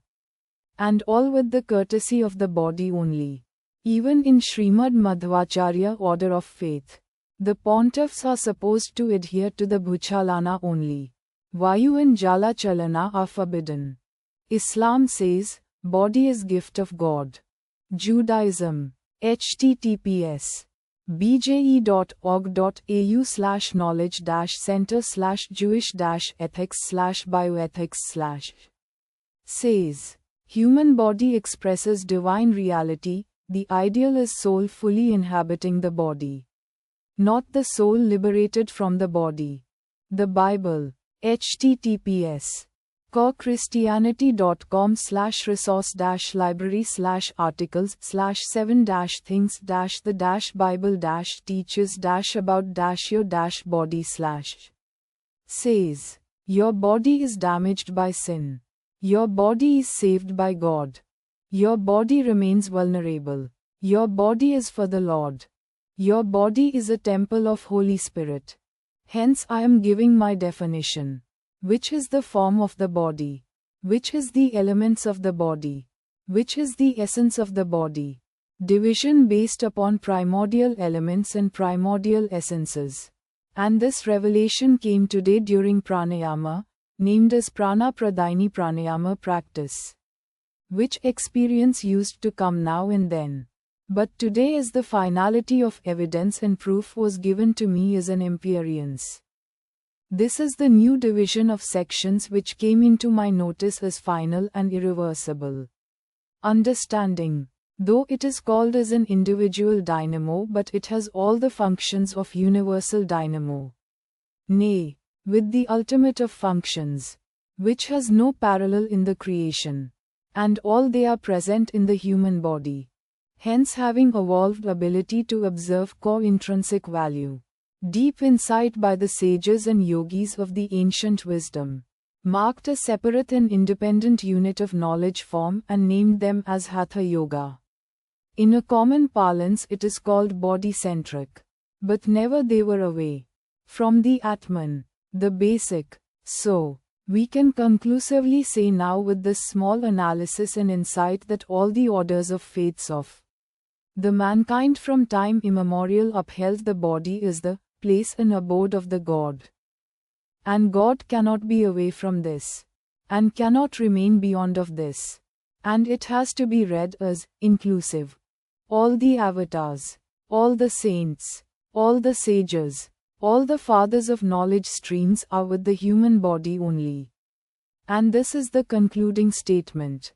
But in the great sermon and the great revelation, where God has given revelation and only spoken with the human body, where in Navma Adhyaya, the Lord says, Avijananti ma mudha manushi tanumashritam, param bhavmajananto mam bhut maheshwaram, avajananti mam mudha manusham tanam ashritam, param bhavam ajananto mama bhuta maheshwar. The Lord declares here and pleads with Arjuna Deva. Though he is Sarvabhuta Maheshwara and he is not depending upon his body for his existence in living without the nature, without the body, I live, I continue to exist, I manifest. Yada yada hi dharmasya glanirbhavati bharat. Abhyutthanam dharmasya tadatmanna srijamyaham. Paritranay sadhuna vinashaya cha dushkritam. Dharmasansthapanathay sambhavami yuge yuge. Transliteration. Yada yada hi dharmasya glanirbhavati bharat, abhyathanma dharmasya tadatmanam srijamyaham. Paritranya sadhunang vinashe cha dushkritam, dharmsangsthapanarthaye sambhavami yuge yuge. The pity is that the Lord himself has to plead and express and request to understand him and to know him. Hence this became a revelation. All the above from the great revelation and sermon. I quoted as the book is available and I could read and I reproduced here. But the great yogic feat here is of the Adi Guru Sri Lalaji Maharaj, who could manifest Sri Babuji Maharaj, though not through the great sermons and great revelations in verbatim, but manifestation is in real, true, formidable fact is the Master's manifestation. The great Master Sri Babuji Maharaj marked and defined 64 centers, points in human system, And each point to cover by an individual effort needs 5,000 years of human time. And the Raja Yoga was redefined and explained in the light of Sahaj Marg. The Virat Swarupa is explained with the Vedic mantra. Sahasrashirsha Purusha Sahasraksha Sahasrapat. Sabhumin Vishwato Vritvatyatishthad Sharalam 1. Sahasrashirsha Purushaha Sahasraksha Sahasrapat. Sabhumin Viswato Vritva Atyadistat Dashangulam. Purush evedam sarvam yadbhut yach bhavyam. Utamritavasyeshano yadnenatirohti 2. Purusha evdam sarvam yadbhutam yacha bhavyam. Utamritatvaseshano yadananatiroti 2. In the simplified manner, that great Virat and much more is explained in the book of Towards Infinity, by confining to 13 knots, the center, and the final state. To understand all the philosophy, the great master gave the Sahaj Marg philosophy, in a simplest way. By the training of Brahma Vidya and with the help of transmission, Pranashya Pranha. An able trainer can transform the life and living of a person as the expression of the 10 commandments. In one word to say, hide yourself, present the master. That is the essence of the 10 commandments. Training, power, trainer, trainee are the essentials. Though they are simple to the world, the above mentioned expressions were not available with me when I began. It became absolute necessary to have the trainer. And here, Shri Babuji Maharaj gave the guidelines. Heart to the master, mind to the preceptor. Means I understood that all the training through my Acharya only. Yes, certainly it is very simple. Certainly it is very easy. But to get it adopted is the whole question. There where I found my incapacities written all over the wall. Difficulties are fully defined. There I found the kindness, of which Baswanna said, Deyav Dharmada Mulavya. That kindness in full I found in my Acharya, who took hold of my little finger, made me to walk, and keep me walking, to begin with the toddler steps, still holding me tight, to walk upon the rope of times with balance in all circumstances and situations with his perfect mastery of his training module, sketched, schemed of my individual need, and graciously still training and guiding. They were the great epic Mahabharat times. One great revelation, one sermon got spoken, which was suffice for Arjuna Deva. Hence they were named as Nara Narayana. But all the features, all the characters, all the living of the Tanumashritanalla Nanu, I am not dependent upon on my existence. My living, upon anything, is visible and signature statement of my Acharya. And that great sermon was with body and during the times. But my Acharya Deva, he is training me and guiding me without body. Already for 15 long years. Till this second. So my experience comes above the waters and says to me, look, he is the greatest. And no parallel teacher, who doesn't have business with this world, and ongoings of the world. But still he is present with me. Here the necessity of body is felt too because I am having the body. Hence he is with me.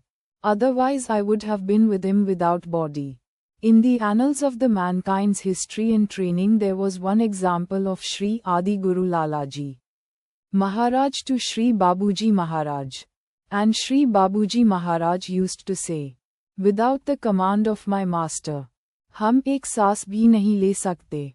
I can't take even one breath. And, sab Lalaji Maharaj ki kripa hai. And further in one of his intercommunications, Swami Shri Vivekananda Maharaj says to Shri Babuji Maharaj, that love of your master is so great to you that he left his brighter world to be with you. Acharya Deva used to say that, I live as long as my master wanted me to live. And I go to the places where he wants me to go.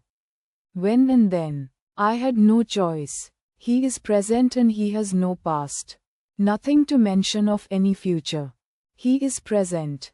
That Appa has presented and lived. Vibrancy of his living is such that Appa was not living. That living was so thin veil, so thin as naked, and only Sri Babuji Maharaj is living. This kind of a living, recorded, noted, was never there in the recorded history or in the oral history. Na bhuto na bhavisheti.